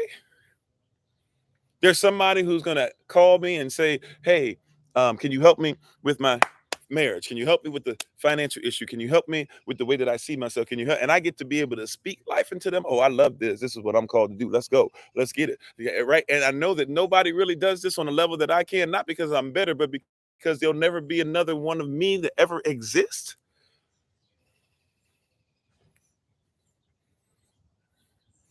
Here comes the problem. All of a sudden, the enemy tried to show up. Somebody tried to speak into my life. Somebody tried to speak into my family, and they ain't trying to move where I'm trying to move. And they're trying to tell everybody. They're trying to tell my child to do this, and they're trying to tell my associates to do this, and they're trying to tell SOC to do this, and they're trying to do TikTok say this, and they're trying to say through YouTube say this, and they're trying to do Facebook, and they're trying to podcast, and they're trying all this stuff. And if I'm not careful, what happens is I allow the enemy to go ahead and have control. But you don't have control of this. I don't even have control over this. Right? I have a standard that I'm under. So anybody that comes in now, I have to funnel them through the prism of the Most High. I have to funnel them through the prism of my community. I have to funnel them through the prism of my society, of my culture. Amen. Before you, there was none other, and after you, there will be no more. Right? right? I have to have an awareness. You hear what I'm saying? I have to have an awareness and an intimacy. It's got to go deeper than awareness. I have to have an intimacy that says that I know me and I know who I'm called to be and I know the kingdom inside of me, right? And if he be for me and even if he be within me, who can be against me? Really, who could be against us? I'm controlled by the environment. Once again, see, this is why environment is so key. You've got to realize you've let the enemy in your camp. He's coming to your environment. This is why your environment is so key. You ready for this? Your environment is key because whatever your environment is, that's what you'll become.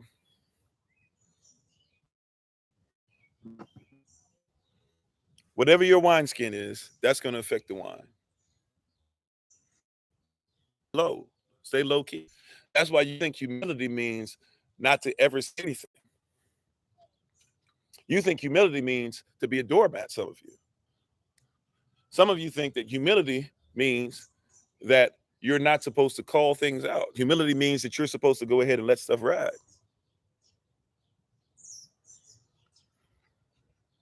But what if you need to humble yourself as the authority that you are? You haven't humbled yourself into starting the business yet. You haven't humbled yourself into speaking. You haven't humbled yourself into being the songwriter that you are. You have not humbled yourself into being the author of your story and putting it on pages.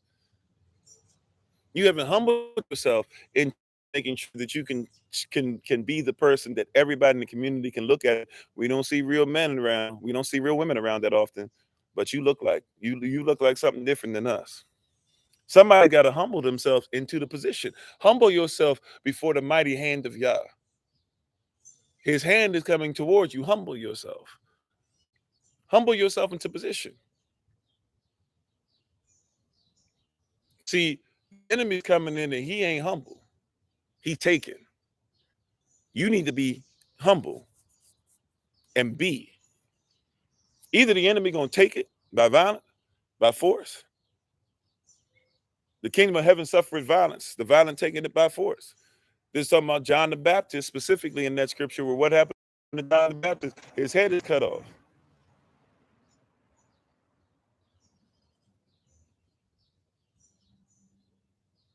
Like this ain't game time. Time for play is over. This ain't game time. How long shall they kill our prophets while we stand aside and look? This ain't game time. How many of your people gonna get locked up before you say, right? This ain't game time. They telling you already. You're going to bow down to the mark, or you're not gonna be able to spend money. What you gonna do? Are you ready to go ahead and have something set up to where you don't have to play that game?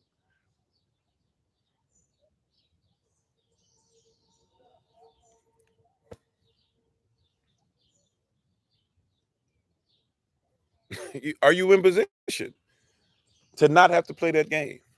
Are you in position? Do you have a culture? Do you have a mindset? Are you at least even virtually, even on visits, right? Putting together something as far as community. It doesn't take that much. Lost TikTok again.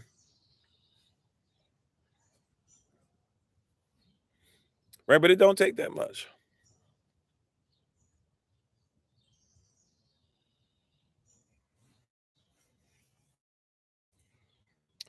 Doesn't take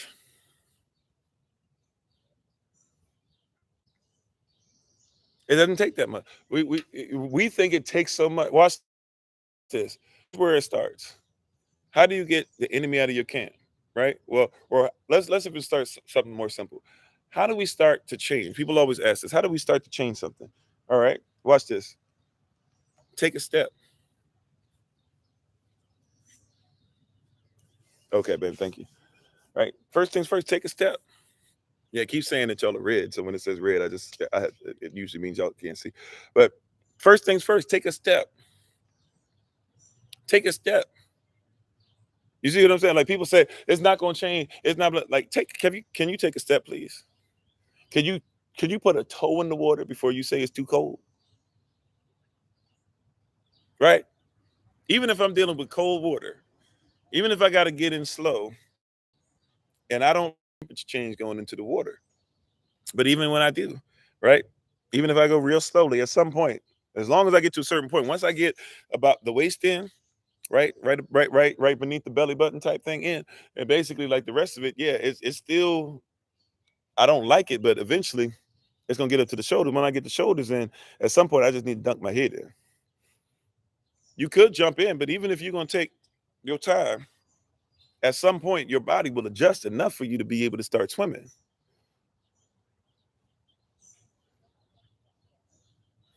right? Amen, Sister Monica. So once again, taking a step is key. Everybody talking about all this stuff. At least take a step. Progress. Progress. You smoking 20 cigarettes a week this week, or 20 cigarettes a day this week, right? Make it 19 a day next week. Take a step. Whether it's easy or not. Whether it's easy or not. Watch this. Take a step even if you don't know what you're doing yet.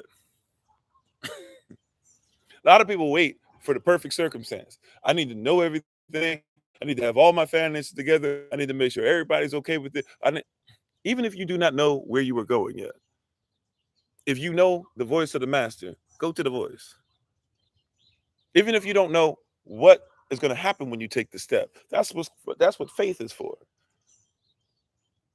Faith is not there for you to be able to always know exactly what's going to happen next. Faith is to help you to be intimate with the fact that no matter what's going to happen next. Did you catch that? Faith is not for what happens next. Faith is for whatever happens next. Or no, watch this. Let me say it the proper way. Thank you, Spirit. Faith is not for what happens next. Faith is no matter what happens next. Faith not what's going to happen, much so oriented, right?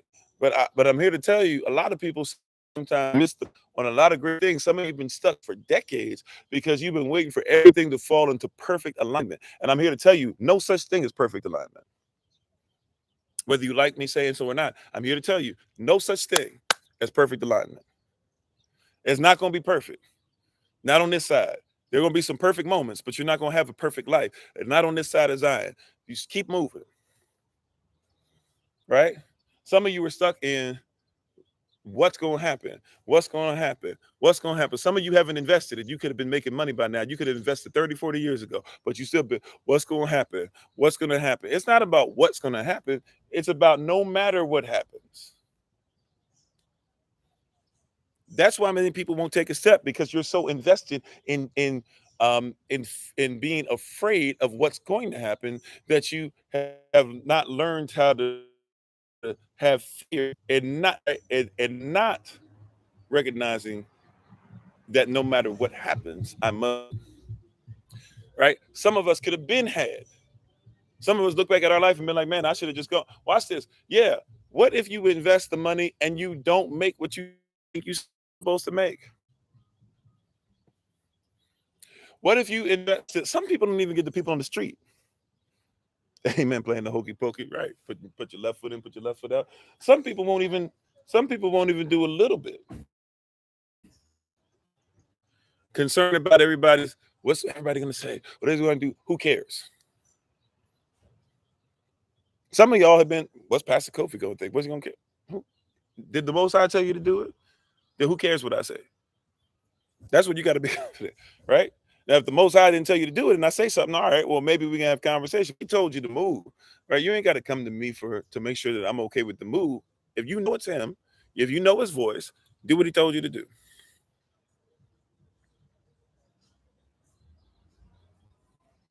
There you go, right? I put my toes in the water. What's next?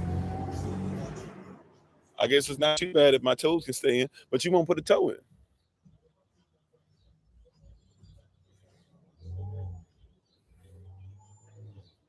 And the enemy comes in when he knows that you're slow to move. And the enemy says, no problem. It's okay. You got friends and family doing it. No problem. It's okay. Then you got friends that are living the ambitions that you were supposed to live. And you told them about what you were going to do, but you never moved on it. And your friend kept hearing you talk about it. And was like, one day, like, you know what? Like, that's a great example of what you're saying. Got faith that you saying work. Sometimes you act like they took your stuff. Sometimes your friends listen, like, I don't agree with it. Then you keep talking about it. Yeah, you know what? Then 2 years later, man, you know what? That makes sense. I can see that. Then 5 years after that, you know what? Yeah, I got faith. Let's do it together. Then eventually your friend says, you know what? I'm gonna move on what you move. And you get mad at the friend, but the friend basically just did something that you wouldn't do, which was they at least took a step. And even if they didn't know what was doing, you know what? There are people who could probably outspeak me. There are people who might be able to outteach me. All right, they're gonna have to work hard to do so because I've dedicated myself to this. But there are people that can probably preach circles around me. Their problem is not that they whether they can preach circles around me or not, but they didn't dip a toe. I might not have known body inclusion, intention. I might not have known how to write a book. I might not have known how to play music. I might not have known how to use, like, I'm still not great with technology. I might not have known how to use this app, this app, this app. I might not have known how to make sure that I organize things. But one thing that I did was that I would move when others wouldn't move. And people can say whatever they want, but I moved. You know, there are people out there. I just was watching something the other day. There's a guy out there that I won't put his name out there. I don't remember what his social media name is, anyways. Um, yeah, I won't say who he is. Amen, Holy Spirit. You know, a lot of people know him. He's famous on TikTok, especially. I think he might be famous now on social media. And didn't notice, you know, he was going out with the girl. He presented himself as being rich and all this stuff like that, and ended up people would look at him and say he's got millions of followers. Yeah, I'm sorry, babe. I don't really know what to do. See, that's when so you can see me, you can't see me. Or when it says y'all can see me, okay. Hopefully y'all can see me now. But yeah, so you would assume he has millions. He's got to have life together because he got millions of views. But he's homeless. He does all these videos to make other people feel great. And then he was going out with this girl who was another social media personality. He lied to her about who he was. Then she helped to get him on his feet. And then basically, once she did that, he went and got with another attractive girl, more attractive girl.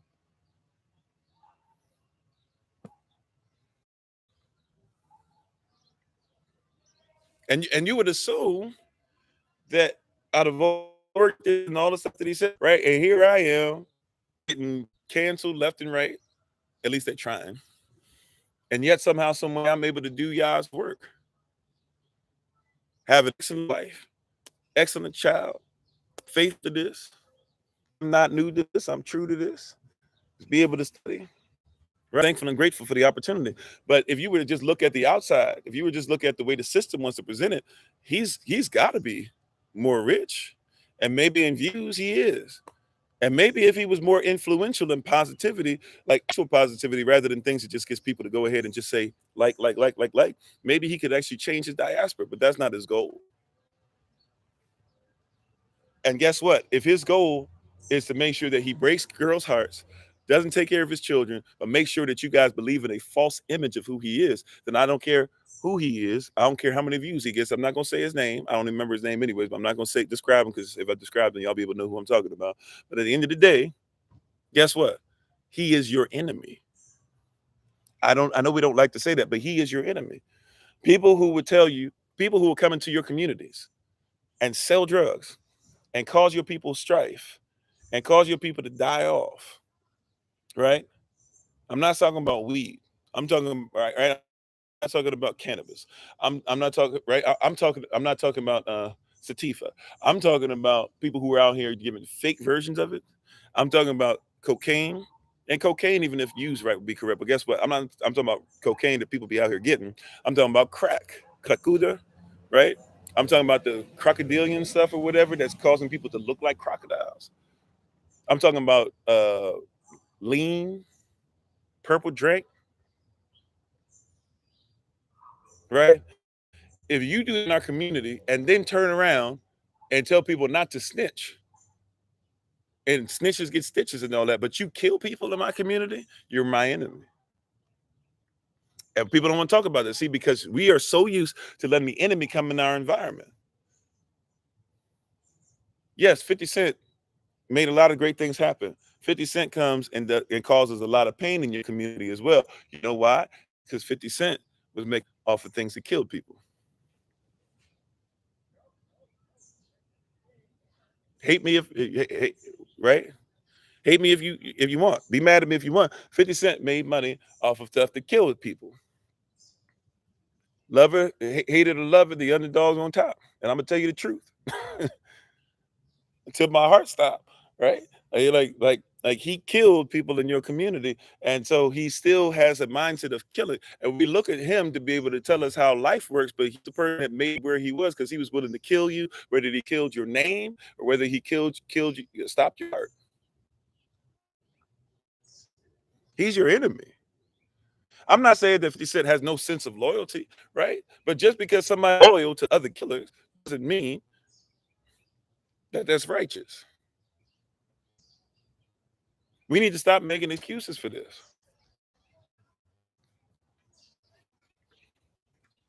We need to stop making. But we allow friends and families and stuff to be able to do this so much, and then it turns into now whoever's out there, right? We make excuses for these people who are out here killing our culture, killing our culture with regularity. You let them do it, no problem.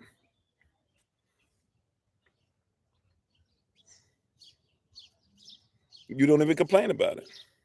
That's your enemy.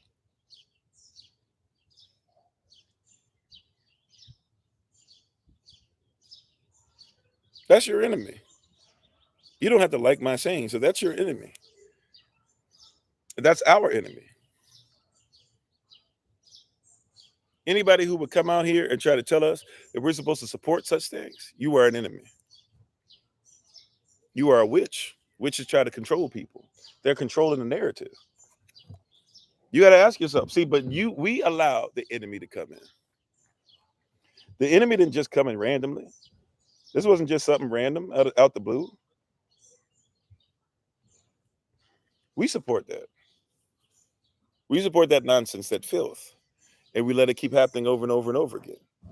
And then it happens, and it keeps messing with it. And then we say, I don't comprehend. I don't understand how that worked. I don't know how that happened. How could that happen? How could our sons act this way? How could our daughters act this way? How could our people dress this way? How could we lose sense of self because we let it in every day? Every day, every single day, we let more of it in. We lift it up. We scroll. We look for it. We make excuses for it.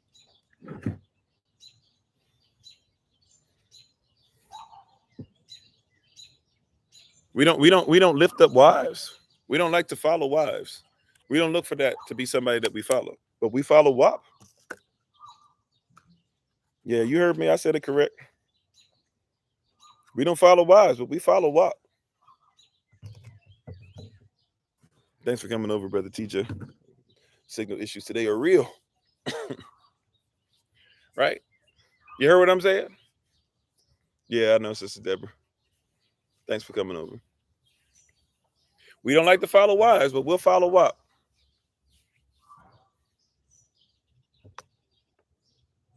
We don't want husbands that'll make sure that they'll secure you, right?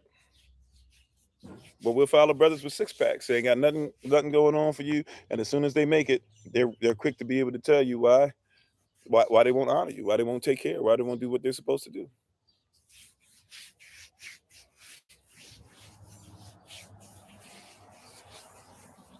Right? We'll follow people who are anti everything about you, but won't follow people who try to make sure that you have culture instituted and integrated into your lives. Where is your culture? Where is your mind? You ain't in your right mind. Here comes somebody saying, hey, get in your right mind, and you ready to go ahead and down them and down everything about them. Why? Who told you that? Who taught you that? Who taught you to hate your hair, to hate your nose, to hate your complexion?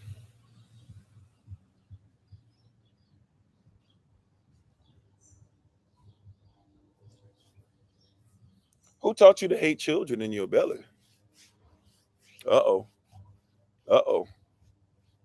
Who told you to not even call a human, to make sure that a child inside of your belly doesn't have human rights? But you better not stomp on a puppy out here. They don't want to go there. I won't stay there too long. I won't stay there too long because I know some of y'all can't handle having an actual conversation and having to look in the mirror and having to say something don't make sense. But just keeping it a buck. You better not be talking bad. You better not have, if you want to make somebody look bad in a movie, I haven't seen it. But from what I've heard, Guardians of the Galaxy 3, right? Rocket, the raccoon looking character, whatever, that Thor called a rabbit or something like that in the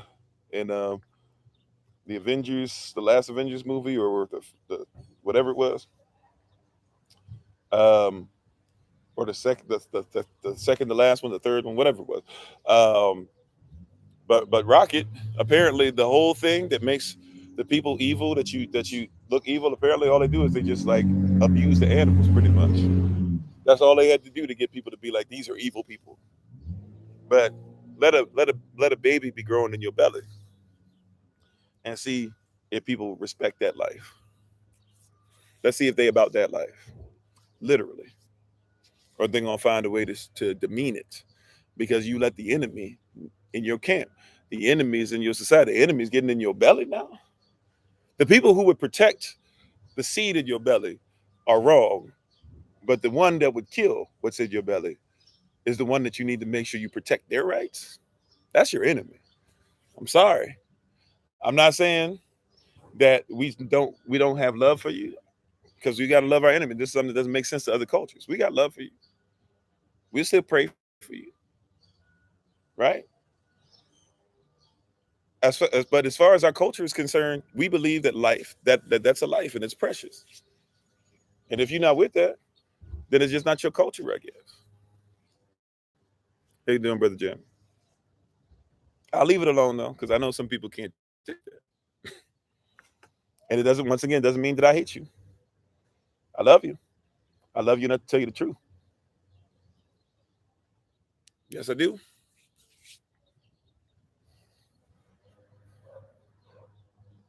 Said if we have to love our enemy, how much more should we love ourselves and unborn? Yeah.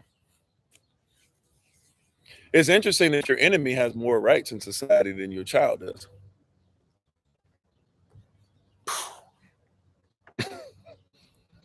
Isn't that weird? How you doing, D. Marie? Isn't that interesting? That your enemy has more rights than your children, your child does, your offspring does. Your enemy has the right to be, I'm not gonna talk about this, that, whatever. Gets to be able to define what learn in school, all that.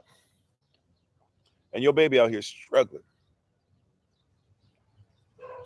with insecurity, struggling with being treated correctly because they're female or they're male, being told that their masculinity is toxic, being told that their femininity should be ignored,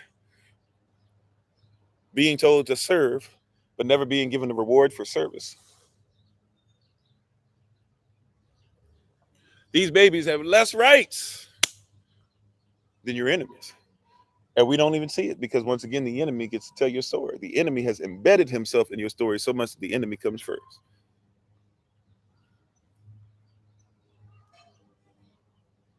Right? The legacy.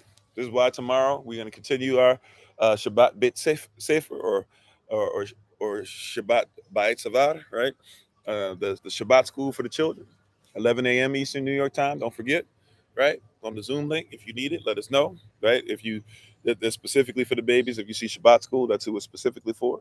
If you want to bring the grandbabies in, all that, please feel free to do so. Grandbabies, if you want to bring the nieces and nephews, if you have a child that you just happen to be babysitting, whatever the case might be, they all can come on in and learn, right? But I'm just saying, there's nothing to where they get to learn themselves, and they're less protected. Watch this. Your baby's story is less protected than everybody else's, because everybody else's story, they get to be like, hey, you're going to learn exactly what we tell you to learn, no matter what. You don't have a right to tell us how the story goes. You don't have a right to accept this, that, whatever. You're going to learn exactly what we told you, and that's it. You're going to learn exactly what we told you, and that's it. It's like, no, that's not it. That's not how this works. But see, you've been taught to go ahead and let that slide because your enemy has more power than you. At least so you think. You let it slide. And once again, if you want the information for it or whatever, you can text us or email us at the information that's up here on the screen. If you're on the podcast right now, you can at any time just look in the description with this video, and you can go ahead and text us or email us at the information that's there. All right, I'll leave it up for another 5 seconds. Then we'll get back into the message.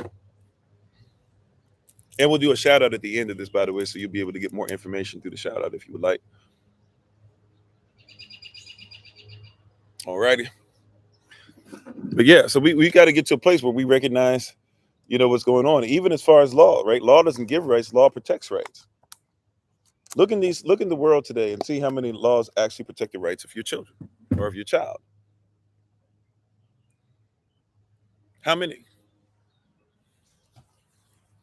And thank y'all for hanging in there today. I know those of you that are still on, they've made it very difficult for you to be able to find us, let alone listen to us today. We appreciate your heart. And if you're looking at the recording, thank you for finding us later on. Right? Like, you're dealing with a lot of wild stuff in here that's anti you, that's anti your community, that's anti your story. His story permeates your life more than your story. Right? Even when you hear somebody talk about King James, you don't even see King James as you. King James was one of your people. Why don't you see him as you? You gotta ask yourself that. Why don't you see yourself in royalty? Why is it demanded that you don't see yourself in royalty?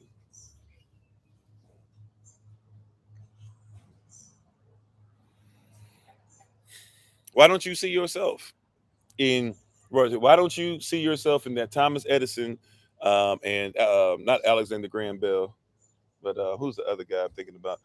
Well, I just say Thomas Edison, he ain't nothing without Latimer. Why don't you know about Latimer? Right? Because we don't see ourselves. Why do we go to Central Park and not think about the fact that that was yours?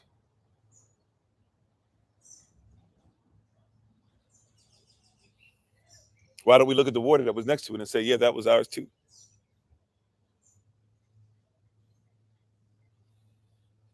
Right? Like, we don't think about that because you've been removed from the story. You've been removed from your story. And we say we're the voice of the voiceless. We have to become the voice of the voiceless because our voices have been so stamped out. They've been so covered. They've been so covered up. Right? Like, our voices have been so covered up. Why is it that your own diaspora, think about this now, your own people will be the first people to tell you, hey, stop reading the Bible because it's the white man's religion. And it's like, before the Bible existed, this existed. What are you talking about? Because you don't see yourself.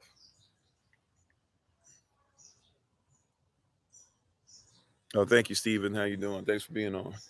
Right? You don't see yourself in your story because you don't think it's yours. The enemy came and made sure that you don't see yourself. Have you ever seen yourself as a curse breaker? If you want to break curses, you have to see yourself as the one that breaks curses. As you guys see often when I'm on here, I'm outside, and usually when I'm outside in the grass, I stand in the grass, right? And wherever I stand in the grass, something interesting takes place. You can tell because I'm in the same place for a long period of time, no matter how much pacing I'm doing and no matter how much I'm going back and forth. After a while, you can tell where I've been standing. You know why? Because obviously, wherever my foot treads, the grass bows down to it. So even when I leave, when I'm finished, there's an evidence, right? By definition, that's actually what the word glory means. Glory means weight, heaviness, or imprint. So when I'm standing in a position and the weight of my body shows a mark of where I've been, somebody can track and trace exactly where I stood today. Why? Because my glory, by definition, is there. And so you don't take accountability of the glory of the Most High that He's put upon you. Now we're going somewhere. Now we're going somewhere. You find it difficult to be accountable for his glory showing up because you don't think that you have the ability to be able to have his glory show up. If you knew the glory that was upon your life, you would not only make sure that you stood in the right places, but you couldn't wait to travel to different destinations. You couldn't wait to call people. You couldn't wait to get your business out there because you know whatever is on you has already got the glory of the Most High on it. You dripping glory. You dripping glory out here. Drip, drip. Right? They talk about you got that drip. You drip glory out here. People can't get enough of you. Some of you get irritated. Why everybody always calling me? I can't get, I'm tired of this. I really don't want to deal with people like this. You know why that's on you? Because you don't accept who you are. Sisters, hear me. There's a sister out there that doesn't want to talk to other sisters. Hear me, whoever this is. There's a sister that doesn't want to talk to other sisters, but there's other sisters that look at you and they know that you live by a standard that they can only hope to obtain, but their hope is beginning to be faith because it's starting to manifest into faith due to what they've seen you do. They realize that what they've hoped in, they now have faith in what you do. And you need to talk to them. You need to talk to them. You need to learn from them. You need to grow with them. You need to let your light so shine, right? The Bible tells us in Titus chapter 2 that those who were elders in this, they had the experience in this as wives, need to be able to teach those that don't. There's something on your life. Whether you, right, what do they say? This mission, should you choose to accept it, will you accept the mission? This this tape will self-destruct in 5 seconds. You got to decide if you're going to move or not. Come on, right? And it's difficult. It's a difficult mission. This mission isn't for everybody. Not everybody's been trained for this. Your life has trained you for this specific mission. Yes, it's tough. Yes, you don't want to deal with these people. Yes, I didn't sign up for this. I didn't sign up for this either, by the way. I didn't sign up for it until I realized I needed to do it. I was created for it before I was signed up for it. Stop worrying about whether you signed up for it. You were created for it. If you were created for it, at some point, you're going to sign up what you created for. I didn't sign up for it. You were created for it. You were created for it. And so if you want your life to go better, you better do what you were created to do and sign up for it. Stop playing with it. Because as much as you keep talking about you weren't signed up for it, you were created for it. You will not find the true version of yourself outside of what you were created to be. You hear what I'm saying? You will not find the truest version of yourself outside of what you were created to be. And people try to do all this stuff. You trying to be in everybody else's culture, learn everybody else's language. Where did it get you? Why are you still paying taxes when taxes are optional? Why didn't anybody teach you that? Why don't you know UCC 1-308 where you can protect yourself when you sign a document? You keep trying to be in somebody else's stuff. The enemy doesn't care about you. Keep that the enemy. And you keep telling everybody why you got to be in there. For stuff that allows you to be able, you keep being accountable for what you can't do. Stop telling me what you can't do. Thus saith the Lord. I didn't create you so that you can keep telling me that you can't do anything. You think I create junk?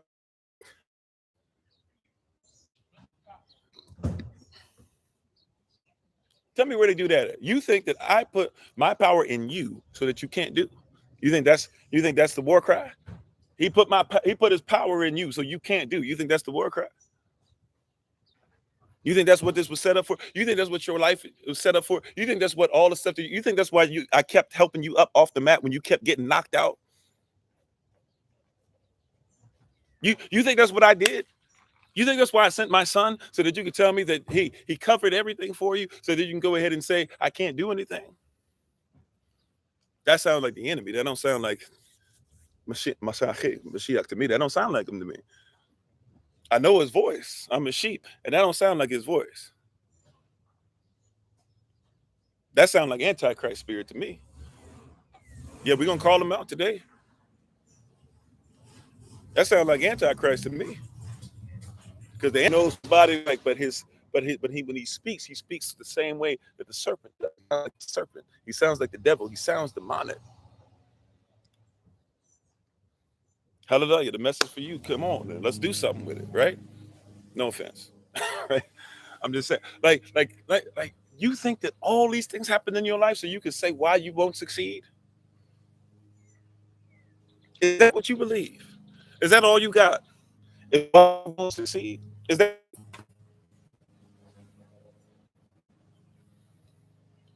you're gonna go through all this hell in life so that you can keep experiencing hell?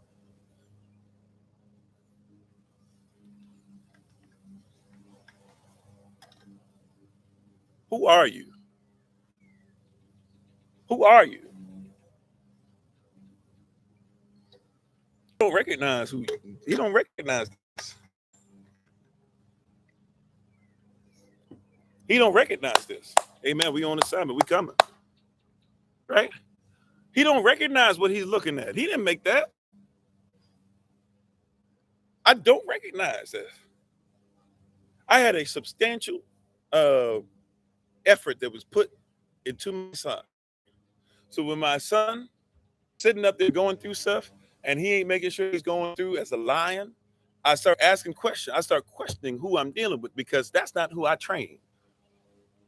I didn't train somebody to be afraid. What you doing out here afraid? Put them hands up, run them hands. What you doing out here afraid? Who am I talking to?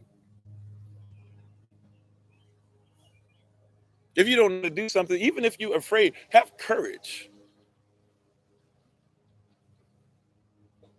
I'm not out here raising I'm not out here raising gazelles. I'm out here raising lions. I'm not out here raising the hunted. I'm raising the hunter. Yes, lions are afraid at times. But if you're going to eat, you got to be past that. I'm not here to tell you that a lion never gets scared. I'm not here to tell you that a lion is never confused. I'm not here to tell you that a lion is not worried sometimes. I'm not here to tell you that a lion shouldn't know when they're outnumbered, when to step back. What I'm here to tell you, though, is that you a lion. And at some point, lions ain't got time for the foolishness.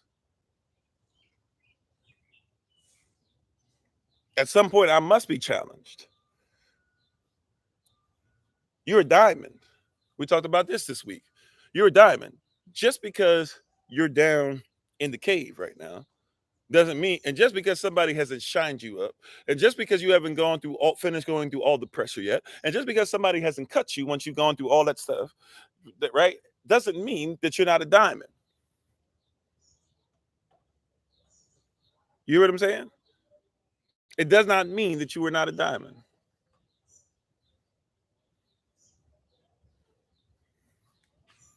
Just because you're going through a lot doesn't mean you're not a diamond. Just because you're in the cave doesn't mean you're not a diamond.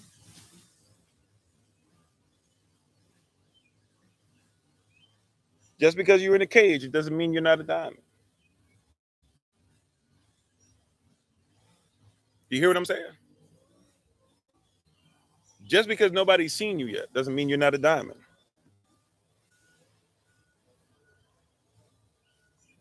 Why do you keep acting like you're not a diamond? Because nobody's seen your shine yet. You're a diamond.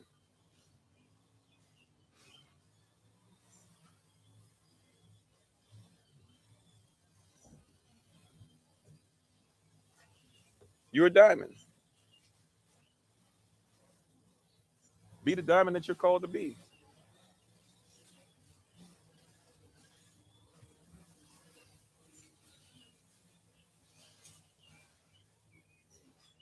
I don't know what to tell y'all.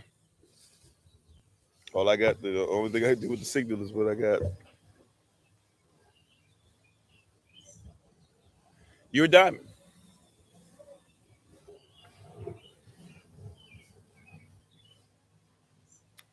You're a diamond. Are you a diamond? Are you a diamond?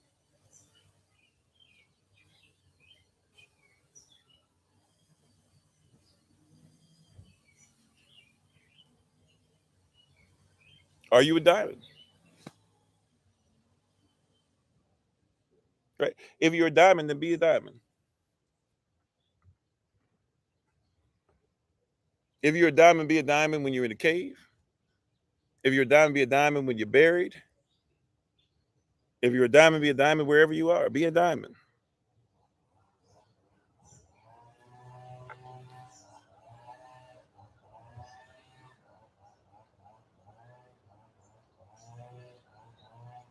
This is what you called to be. This is what you called to do.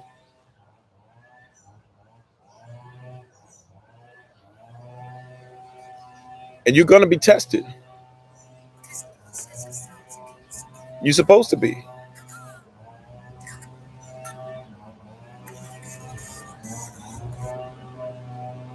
You're supposed to be tested.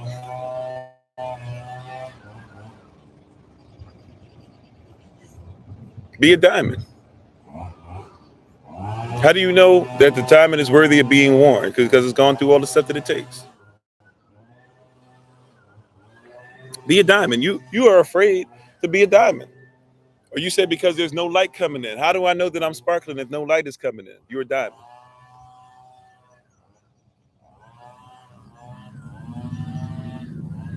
Yeah, I know. Right? Be a diamond.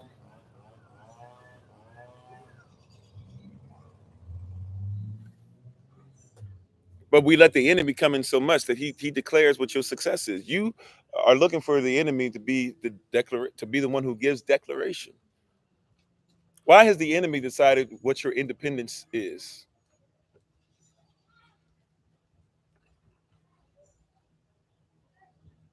Why has the enemy decided what your independence is?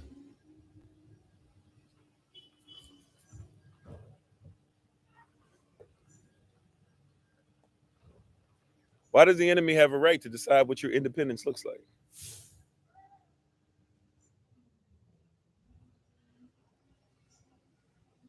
You got to ask the question.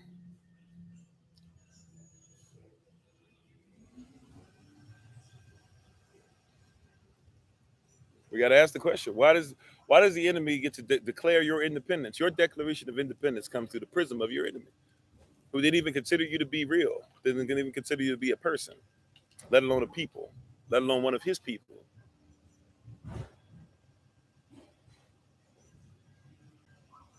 Why is that? You got to ask yourself why. And why are you still looking for that same person to be able to be the one who declares who you are? You must ask yourself why.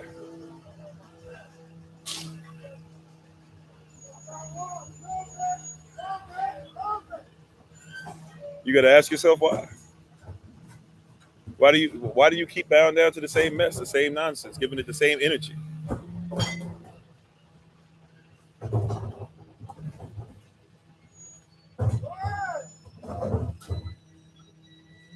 Right? You gotta ask yourself, why are you still going through these same things and using people, letting people determine who you are the same manner?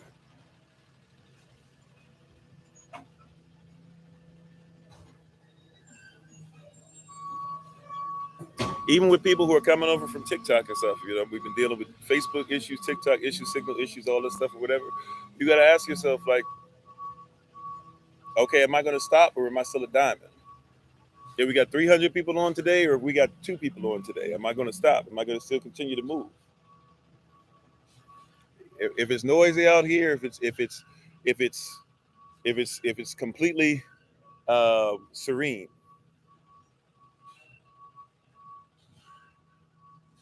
right? This is life. This is life.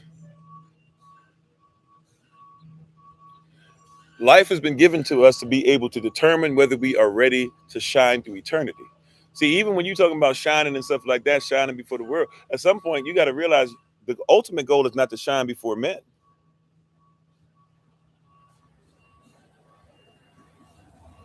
The ultimate goal is not to shine before men. The ultimate goal is to learn how to shine here so that you can shine throughout the universe eternally. See, you're missing it. You're thinking that the shine is for just people around you. You need to learn how to shine because at some point you got to shine off and reflect off the moon. You got to learn how to shine and reflect off the other stars. You got to learn how to shine so that even no matter what black hole you come into as you traveling across the universe in your spirit, it becomes one with things that are more vast than just your house that you're in. You got to learn how to be able to shine to where when you come up against black holes, they can't even take your light away.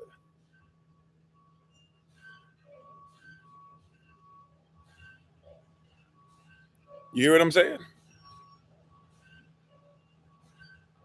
You got to learn how to shine.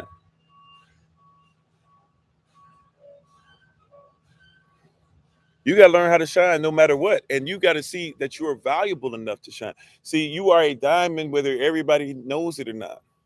There might be a diamond that's under my feet right now. Just because I don't see it doesn't mean that it's not a diamond. You could be standing over 15,000 pounds of gold and not even know it.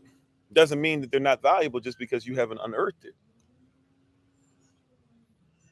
You could be standing on top of oil just because you haven't been able to see it yet, or you don't know how to pump it out. It doesn't mean that is not valuable. You know, at one point, people would have looked at oil and been like, "Oh, that's disgusting. Why would you want to use that?" But somebody found value in it. And according to scientists, oil is supposed to be dead people or dead animals, right? But somebody saw dead animals and said, "Hey, we can use that to be able to live." Thank you for the love, appreciate it. Right? Like, you got to realize who you are. Who are you? Why is it that you keep looking in the mirror and keep seeing this person that's doubting who you are? Because that don't sound like you. That don't look like you. That doesn't operate like you.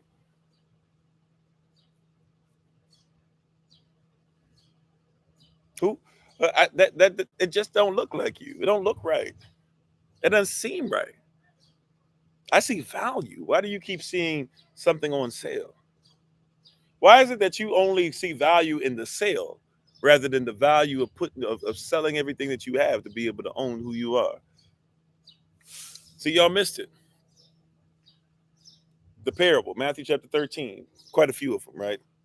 But this particular one of the parables, the kingdom of heaven is like a treasure hidden in the field. That when a man found it, for the joy thereof, he sold everything that he had so that he could own the field. It doesn't say he sold everything he had so that he might be able to buy the treasure. He found the treasure, but he realized that the treasure was on some land that wasn't his. So in order to make sure that the treasure was his without stealing the treasure from somebody else, he simply made sure he paid so that he would have the land. Once the land was his, everything that was in the land became his. He had to purchase the land to be able to get everything out of it. See, a lot of people, you finding stuff in somebody else's land, and you're trying so hard to find out if you can steal it. But guess what? It's not yours. You need to have something that's your own, or at least that you can be accountable for, or that you've given some kind of sacrifice, even if it means you must sell away all the foolishness that used to come with the old you, because the new you needs to be able to go into the new wineskin. It needs to be able to go into new land. You're so busy trying to be like, hey, they've taken my peace. They've taken my love. They've taken my joy. They've taken my language. They've taken my children. They've taken my husband. They've taken my wife. They've taken my mindset. They've taken all these things that should have been there, and that maybe other people in our ancestors might have taken for granted before they knew that somebody else would be taken, and they would take it from it. And here you are saying, I just want a piece. Just give me a piece. I'll be okay if you just give me a piece. But your piece ain't coming from a piece. Your piece is coming from a whole. You might need to dedicate all of you. You might need to dive all the way in. You might need to bless the Lord at all times. Come on, somebody. You might need to go deeper. You might need to stop dealing with a piece and deal with everything. You might need to stop giving a piece of yourself to your spouse and dedicate your whole. You might need to stop learning pieces of the Bible or pieces of different things or pieces of how to use things in infrastructure, right? And you might need to go ahead and deal with the whole. You keep begging people for a piece of something. Give me a piece of land. Give me a piece of your money. Call it reparations. Give me a piece of this. Give me a piece of this. No, no, no, no, no. You need the whole.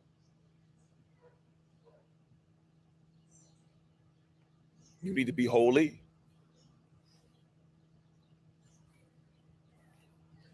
Right? You're not going to get holy from pieces.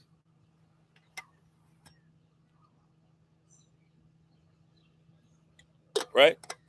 One of the most irritating things that exists is when you sitting up there and you ready. You just bought yourself something you can't wait to eat, And then all of a sudden, like you got some snacks, you doing your little dance and everything, you excited. You go over there, you open everything up, you twist open the container, you can't wait to read, and you start reaching in, you like, there ain't no cookies left. And somebody, not only did they eviscerate the cookies, which would have been okay, because you could have bought some more, but they leave you a piece of a cookie at the bottom. You get a little frustrated, don't you? Not because then you couldn't even leave me a whole cookie, right? That's when you get irritated. Somebody drink all the juice and then they leave like this much at the bottom, right? You couldn't left me a whole cup, right? But a lot of us are doing the same thing. We're talking about just give me a piece, leaving a piece of who you are, right? Leaving a piece of who you are for your grandchildren. You better stop playing. Your grandchildren need the whole. You haven't met them yet, so what? They need the whole thing. Your great grandchildren, your great great grandchildren, they need the whole.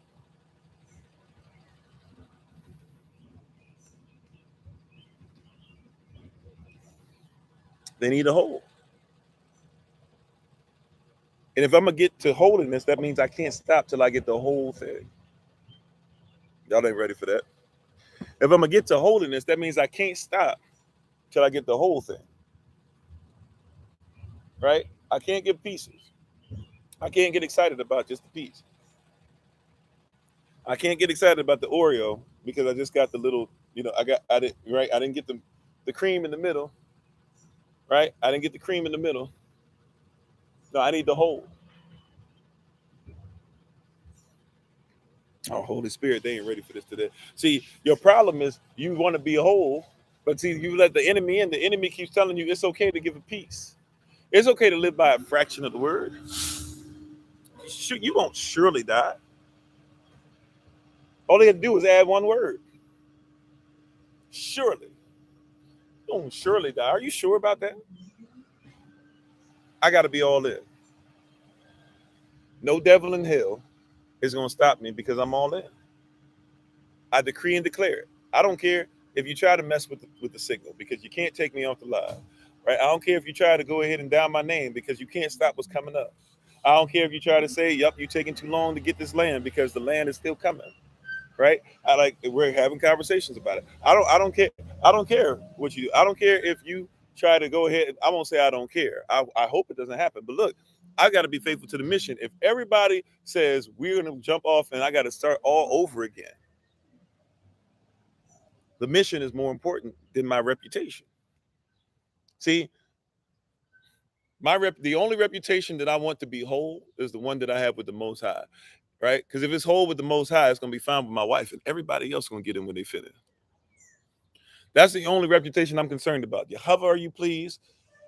Maya, are you pleased? Everybody else going to get in where they fit in.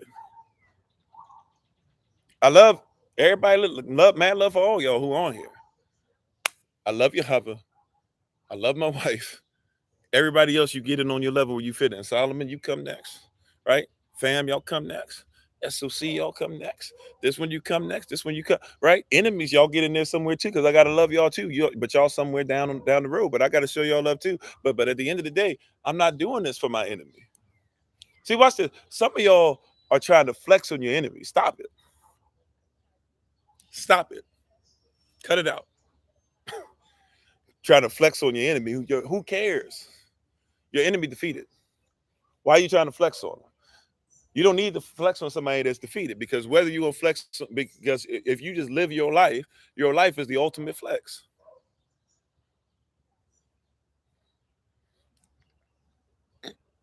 Live your life and let your life flex.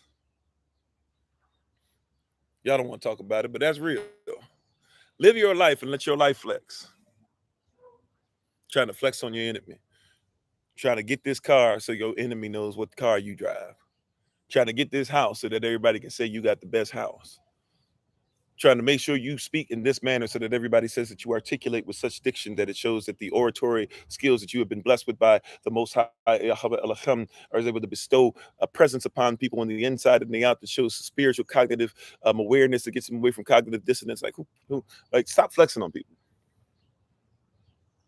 Your enemy don't need to be flexed on. See, when people say you shouldn't argue the word, I want you to think of it like this. Stop flexing on your enemy. Be yourself authentically and be led by the Holy Ghost in everything that you do, and watch your enemy listen. Amen. Let your light shine before men that they may see your excellent works and glorify Abba which is in heaven. I do not have to flex on anybody, because who I am is Yahweh's flex. I've been created to be a flex. I don't flex. Yahweh flexes. He moves me. I'm the muscle that he created, that he put on his own body, that he made me a muscle. I'm glad and thankful to be a muscle, because people are attracted to the body when it's got muscles. So if you make me a muscle, then that means that people come looking at me, but don't realize I'm just simply attached to Yahweh. You see what I'm saying? So, and when you don't have to flex before your enemy, you don't have to worry about what they think. Which means that you operate in something called freedom. Salah.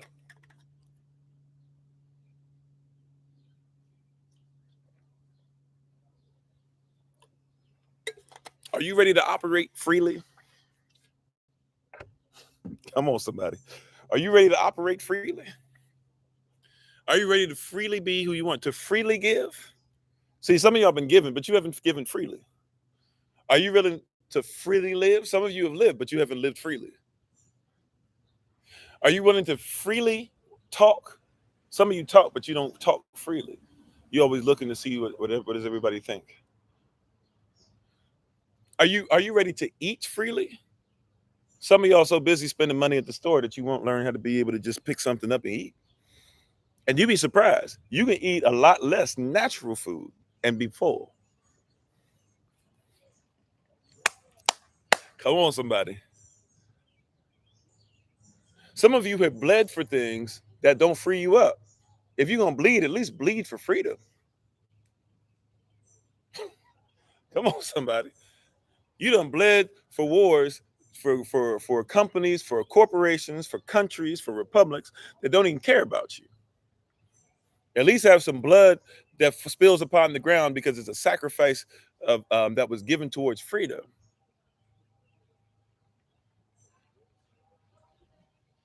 It's time to be free. It is time to be free. It is time to be free. It is time to be free. It is what? It is time to be free. Time for play is done. It's time to move. It's time to flow. Time to let the mem move. It's time to flow. It's time to move. It's time to be greater than what you are today.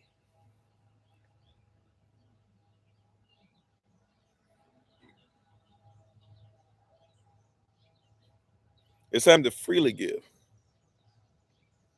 Your enemy can't be around. As I said earlier, if your enemy is wilding out, that means you're gonna be wilding out at some point. Hello, somebody.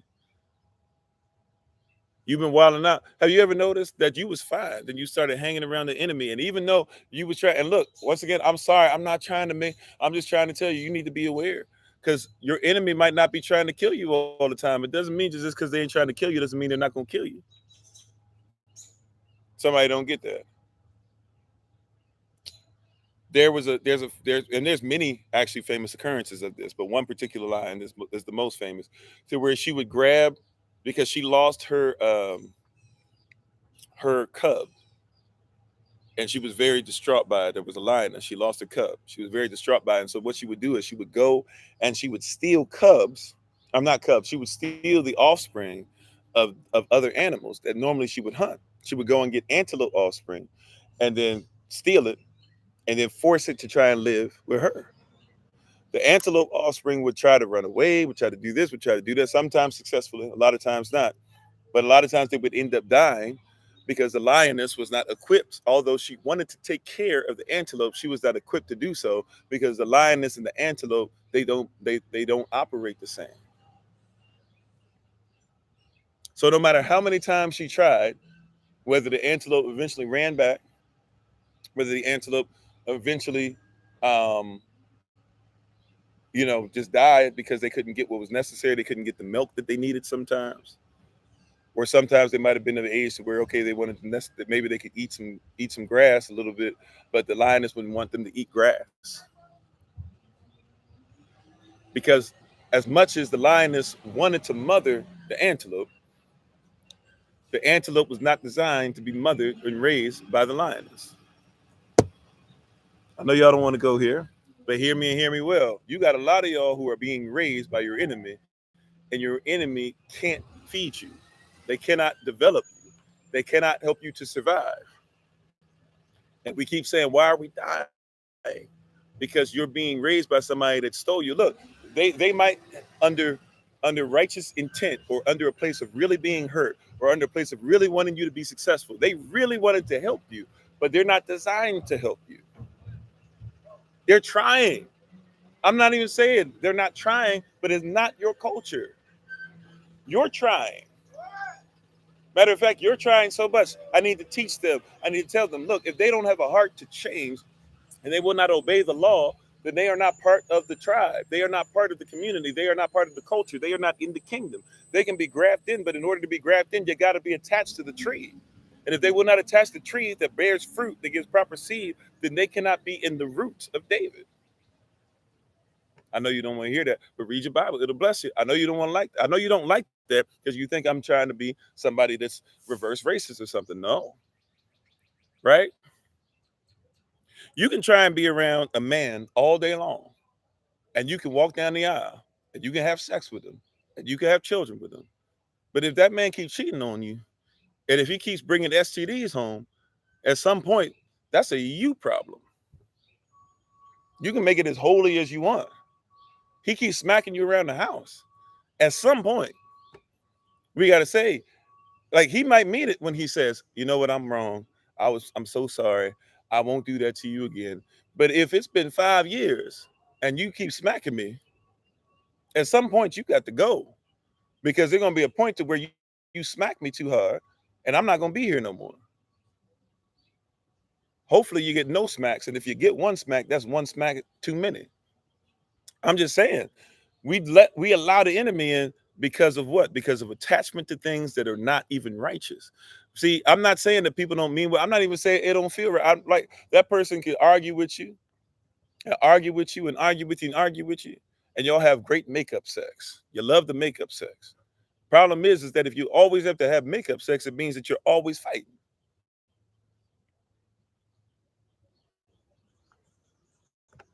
And if you're always fighting, what's the point?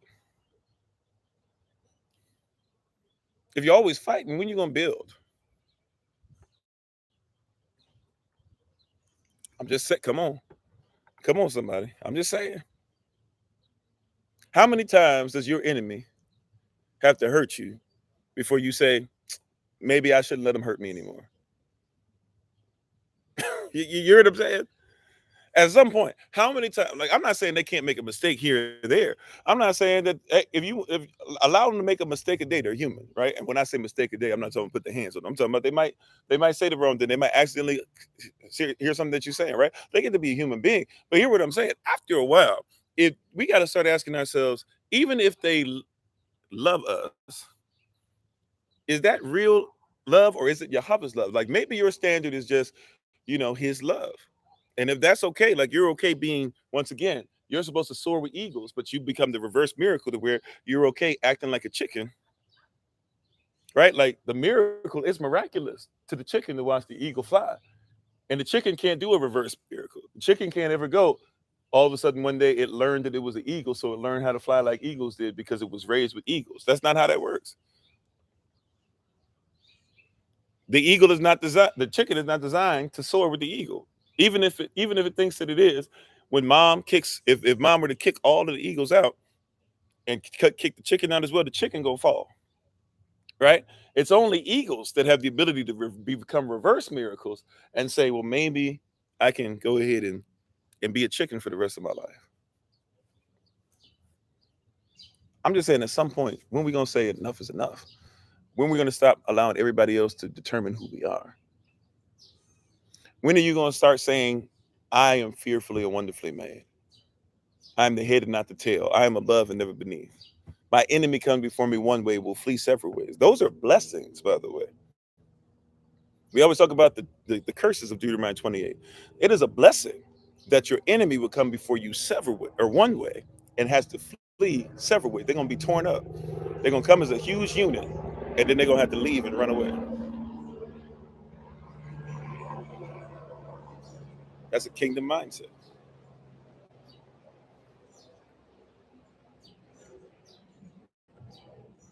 Like, are we ready for that?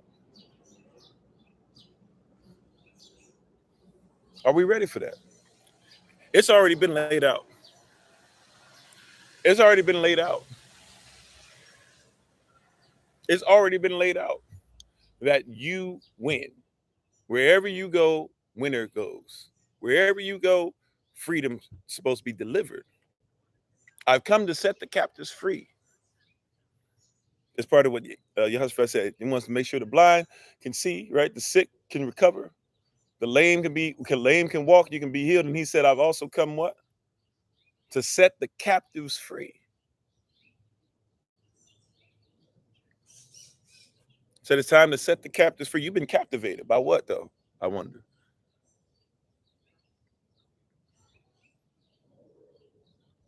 I make a promise to you that I'm done being captivated by the system and that I will do everything that I can to ensure that whatever you see from me and receive from me is the greatest version of me that you can, free of the enemy, free of wants and worries that have nothing to do with me, free of worried about how many people come on a live session or not, free of worried about if they're going to take me down because I tell the truth. At the end of the day, I've got to be who I'm called to be. I got to be led.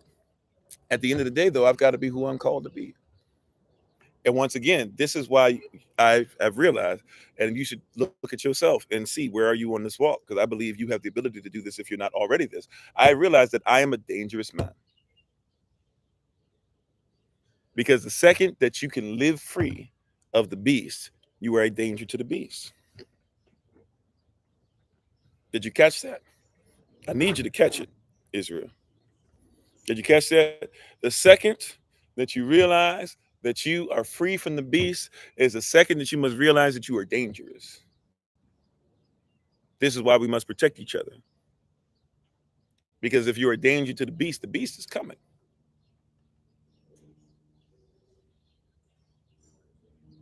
The devil's supposed to come for you. Don't freak out. That's how it works. The devil must freak out. The system must come against you. The system must try to change around you. I mean, shoot, let's be honest. The system must try to change you. That's the way it's supposed to happen.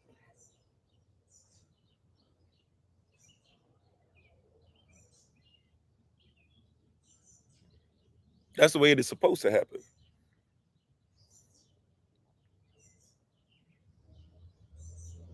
It's supposed to happen. You are dangerous. You are a dangerous man. You are a dangerous woman. You are a dangerous child of the king. You live as part of a dangerous community called Yashta. The enemy is doing whatever he can to hold on to you. And even if he can't hold on to you to get you to agree, he got to hold on you at least in some kind of chains. But you stand in a prison like Paul did. And all you have to do is praise Yah and be obedient and trust in him. And the walls come tumbling down, the prison walls, the prison gates will be open. And then here's the wild part about it. Paul could have walked out. Y'all remember, if you know what I'm talking about, Paul could have walked out. Y'all remember that part? Paul could have walked out. Praise God. He could have walked out, but somebody, his enemy, the one who was supposed to keep him in chains. Paul looked, he was like, man, this man might get killed. Paul said, don't worry about it. I'll stay right here because Yahweh didn't tell me to move. But he showed me even when I don't move out of the prison, I'm still free. Oh, you don't hear what I'm saying? Paul said, I could roll out and let this man die, but I've got more love for my enemy than he had for me.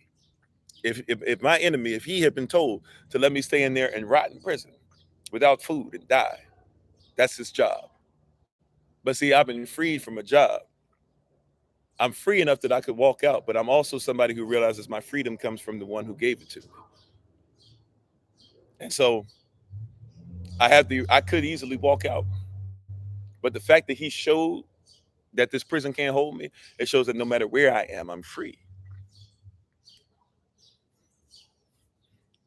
And see, some of the moves that you decide to make, or some of the things you're trying to do, or some of the things you're trying to grasp, it comes from a false reality. It comes from a fake place to where you think that your movement is contingent upon somebody else, or what the situation around you looks like. Are the walls down? Are the prison there? Paul was free whether the prison walls were there or not. That's the point. If I don't make enough money, how can I do this? How can I do that? You were free before money was created. What is money? When money didn't exist always, but your spirit did. See, you got to catch who you are. You got to know who you are. This is why we say, once again, the enemy, he's coming to the camp. He's trying to tell you who you are. He's trying to teach you who you are. You got to realize who you are. Before money existed, did your spirit exist?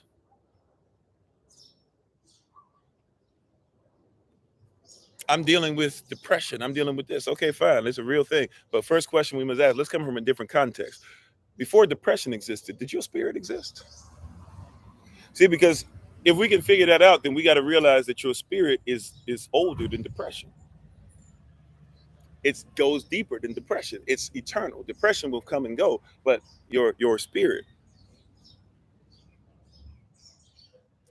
You hear what I'm saying? Come on, somebody. Walk this little bit of walk that's left with me. We about to take our leave, right?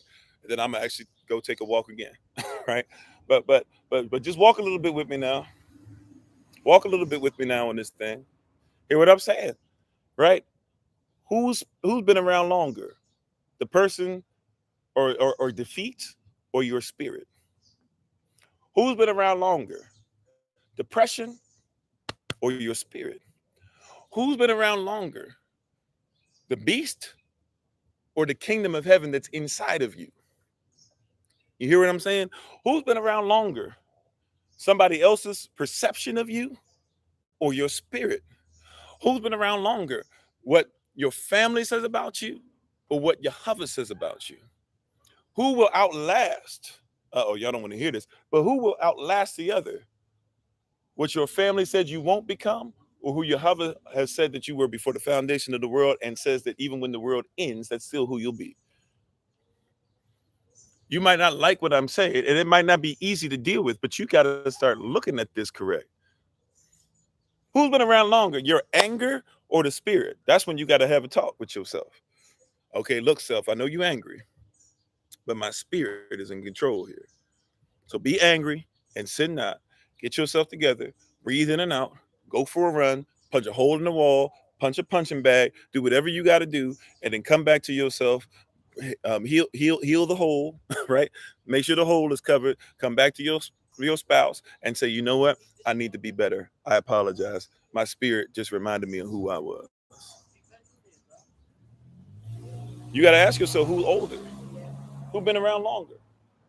Who's been around longer in this?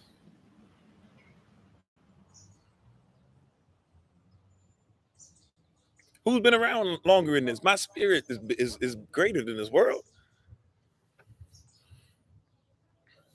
Can't be frustrated if TikTok or YouTube or Facebook or whomever decides that they're going to go ahead and try to shorten, my experience or whatever, or try to not give me the influence or whatever that we know that we have, and try to stop it. You know why I can't be worried about it?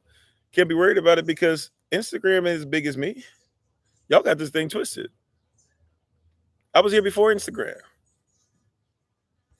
I got a bee hanging around. Oh, you know what? I got the lavender on me. It thinks I'm a flower. All right. But you have to be in a place, you got to be in a position where you realize who you are.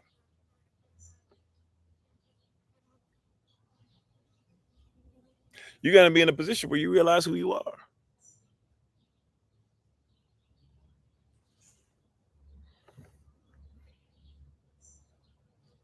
You hear what I'm saying? You got to be in a position where you realize who you are and whose you are. right? YouTube ain't been around as long as me. So YouTube doesn't make me who I am. TikTok hasn't been around as long as me. So TikTok doesn't make me who I am. Once again, adhere to a culture.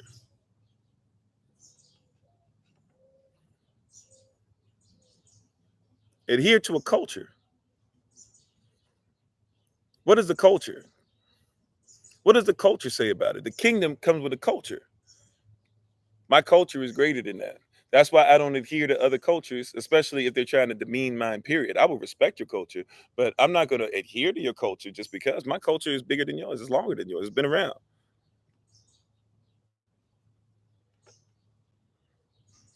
No shade, even though they think that it's shade, but it's not shade. I'm just telling you the truth. The kingdom mindset been around a lot longer than your democratic stuff, and even democracy is not even in your constitution. You living by something that don't exist. Why would I bow down to that? That's fallacy. That's a straw man. It is a fictitious entity. It is a cap. It is a corporation full of cap that tries to encapsulate the reality in the foolishness. Right. That's why there's even certain arguments and certain fights you don't even need to get into. I'm not saying that you should never have, because some people say you should never debate, blah, blah. The bird of Yah doesn't really say that, right? But I get what people mean, like don't lose sleep over this stuff. But for real, like there's certain times that, yeah, like I'm not necessarily going to debate with you on some things. You know why? Because you try to have a conversation about something that's not even my culture. It's not even what's written in the Bible. You want me to really go into depth with you and have a really in-depth conversation, argument, and all this stuff about something that's not even really who I am. That's not even really what the Bible says. Like it's not even something that's in my culture. We were talking about this yesterday, even with marriage, not just in the live session in the evening, but even in the marriage class. Like it's difficult to have conversations with people when they don't even want to admit that you're telling me something that's not even of my culture. I don't adhere to it. It's not even disrespect of you. It's the fact, literally, I cannot adhere to it because what you're asking me to do is adhere to a fake version of what I really am, of who I really am. You're asking me to adhere to a fake version of who I really am and whose I really am. I can't do it.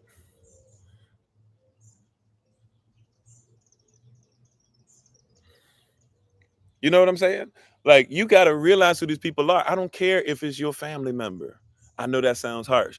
You can love your family member and still tell your family member. I've had to do it.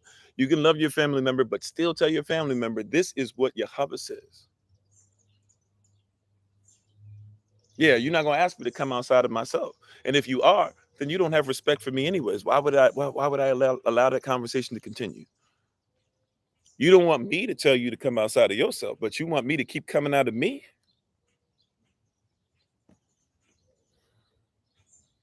Right. And I tell this to you because of the love I have for you. So hopefully nobody takes too much offense to this, if at all. But I'm not saying this because I need to go ahead and say I'm better than you, great. No, no. I'm saying this because you need to learn again what it is to love yourself. You remember what it was to love yourself before somebody told you to hate yourself? You remember what it was to love yourself before somebody told you you were too fat? You remember what it was to love yourself before somebody told you was too light skinned or too dark skinned? You remember what it was to love yourself before somebody said that you had to start walking different because if you didn't walk different, you weren't going to get play?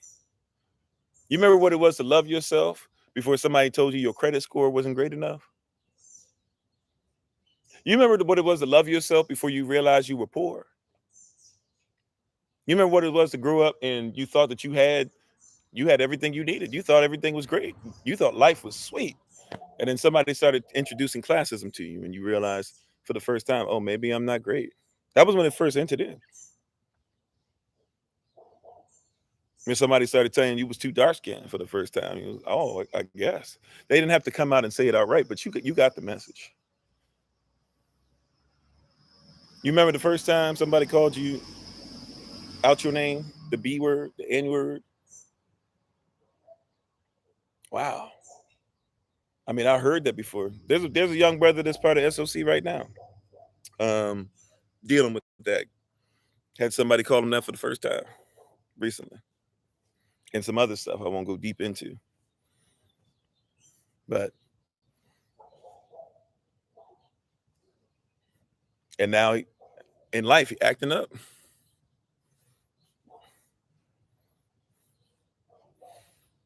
But that's not who he is. That's not who he is. Yeah, and sometimes we just sit back and watch. That's not who he is. It is not who he is. Like, who are you? I leave you with that question. Who are you? The enemy doesn't get to say it, who you are anymore. And he never really had a chance to say it. And you allowed him to say some things to you that you shouldn't have allowed. At this point, from this point on, you don't have to listen to him. He has no power in this. He only had power that you gave him anyways. Go past him. Love past him. Honor Yahweh. And therefore honor yourself. I appreciate you. Thank you for allowing me this time today. We appreciate you so very much. I'll be on this evening. Those of you who have Herbalism 2, we'll see you this evening for class with the Honorable Maya at 9 o'clock p.m. Eastern New York time. And at tomorrow, Saturday, I'll be back in front of you again, 8 a.m. Eastern New York time. On Sunday, I'll try to have Kofi underscore 41 and Kofi underscore 43 both on at the same time. So on Sunday, we'll try to have both since we've kind of got some people on here now and got some others. But we always tell people, look, on TikTok, we have Kofi underscore 40. Kofi underscore 42, Kofi underscore 43, and Kofi underscore 44. I think it comes up as 43 for some reason, but you can look at all those because they try to take us down from time to time. You can also look at the YouTube channel. You can also check out our podcast on many different places called the Kofi of 40 podcast. You can also look us up on Facebook. Hashtag Find Kofi. We'll get you to find us on Facebook. Hashtag Find Kofi is the name of the actual YouTube channel. Hashtag FIND, like you're looking for something. KOFI, my name. But thank you all for being on. We appreciate you so very much. We honor the King, Queen, each and every one of you. Thank you so much. If you're on with us on TikTok, we'll do a very short version of our shout out. And then we'll go ahead and let that go. If you don't know how the shout out works, that's just ways that we put out information on if you want to be able to contact us and see some of the stuff that we do outside of just the live sessions only, including even things like meetups, classes, activities with our children, et cetera, et cetera, et cetera, the newsletter, all that stuff. So we thank you. Thanks to the people who put together the newsletter that actually featured in the newsletter for this month. So hopefully you guys learn a little bit more about them. And if you aren't taking screenshots of the newsletter or something like that, we'll try to make sure that we email it out to you guys as well. It's been out for a little while now. And I apologize. It just hasn't been emailed out. But we thank you guys. We appreciate you. Some of you downloaded the app that we asked you to download. Thank you so much. We'll be giving you some more information on that soon. I've got to set it up and get used to using it again. But we're trying to test it out slowly so that soon we can give it out to everybody and make sure that everybody can be able to get a lot of stuff through the app. And that way, a lot of questions will be answered automatically. Don't forget, Feast of Tabernacles coming up September 29th through October the 6th. Our goal is by like Wednesday of next week to have something set up on the website, kofi-40.com, to have a whole page dedicated to it where you can get a lot of information there, as well as you can start to make the donations that we need to have. We do need to have mandatory donations for this. And the way it's going to work, if you're coming for 1 to 2 days, this is for the Feast of Tabernacles, September 29th through October 6th. If you're going to be joining us, the $300 is for 1 to 2 days. That goes to about $150 a day. And if you give 350, that's 3 to 4 days. 350 would allow you to be able to be there whichever 3 to 4 days you want. And the 350 would allow you to it goes down to $87.50 a night, I think. If you were to do 400, that gives you 5 to 6 days you can be there. And that's $66.67 or something like that. And then if you were to do 7 to 8 days, it's like $58 and some change. And that takes care of your food, trips. The camping is going to be camping out together. Obviously, we're going to have electricity, some other things. We'll have a couple places, if necessary, to be able to bring everybody into. We'll have bathrooms, of course, showers, all that stuff. And, foraging, things that we can play, activities for the children, all that. So we hope to hear from you guys very soon. We thank you so much. We appreciate you. The image will be shown in just a second for the shout out as we've been showing on the newsletter. Thank you guys so much. We appreciate you. Please check out, my wife, the Honorable Maya, on TikTok, YouTube, or website, and Pinterest at Bloom and Flourish, not A&D, the letter N, Bloom and Flourish. She is a healer, herbalist, chemist, and biologist by degree. I'm sorry, babe. Is that the same image from the newsletter, or is that another image? Is that the newsletter image? Because I was gonna put it. We've been putting it up on the screen. The same one. Okay, yeah. So we'll be putting all that up on during the shout out if you want to check that out again. But thank you guys so much. We appreciate you guys so much, and we honor you guys. We thank you for the king, queen, each and every one of you. And please move forward. Continue to move forward. We'll check you out tomorrow. We look forward to for the Shabbat Shalom service on the Kofi 40 podcast tomorrow. We look forward to Minister Joseph and Minister Sharon giving us a great word and a great message. Um, what am I looking for as well? Sorry. The Kofi Footy Podcast. Oh, yeah. And at 11 a.m., don't forget, we have um, Shabbat Bits Safer, which is our Shabbat Shalom school for the children. Okay. I'll try to take a picture of it. Hold on one second. Hold on one second, y'all.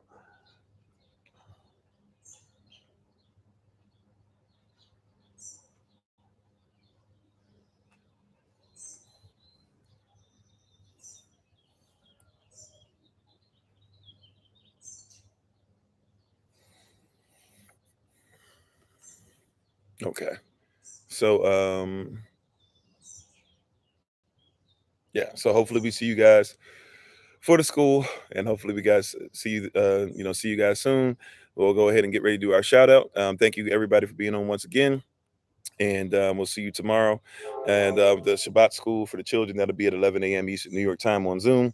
As always, this has been Pastor Kofi, Pastor Servant of Christ, where we are always changing lives one mind at a time, of being a voice of the voiceless and speaking the unspoken.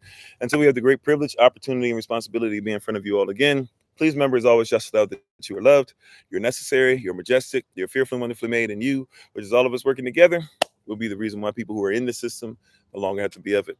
See you guys later tonight. Peace. Oh, and please keep in prayer our ministerial staff next week, who will be doing a little bit more, taking over and preaching some word for us. All right. Now, for those of you who are still with us, if you're still with us on TikTok, we're gonna get ready to do our shout out to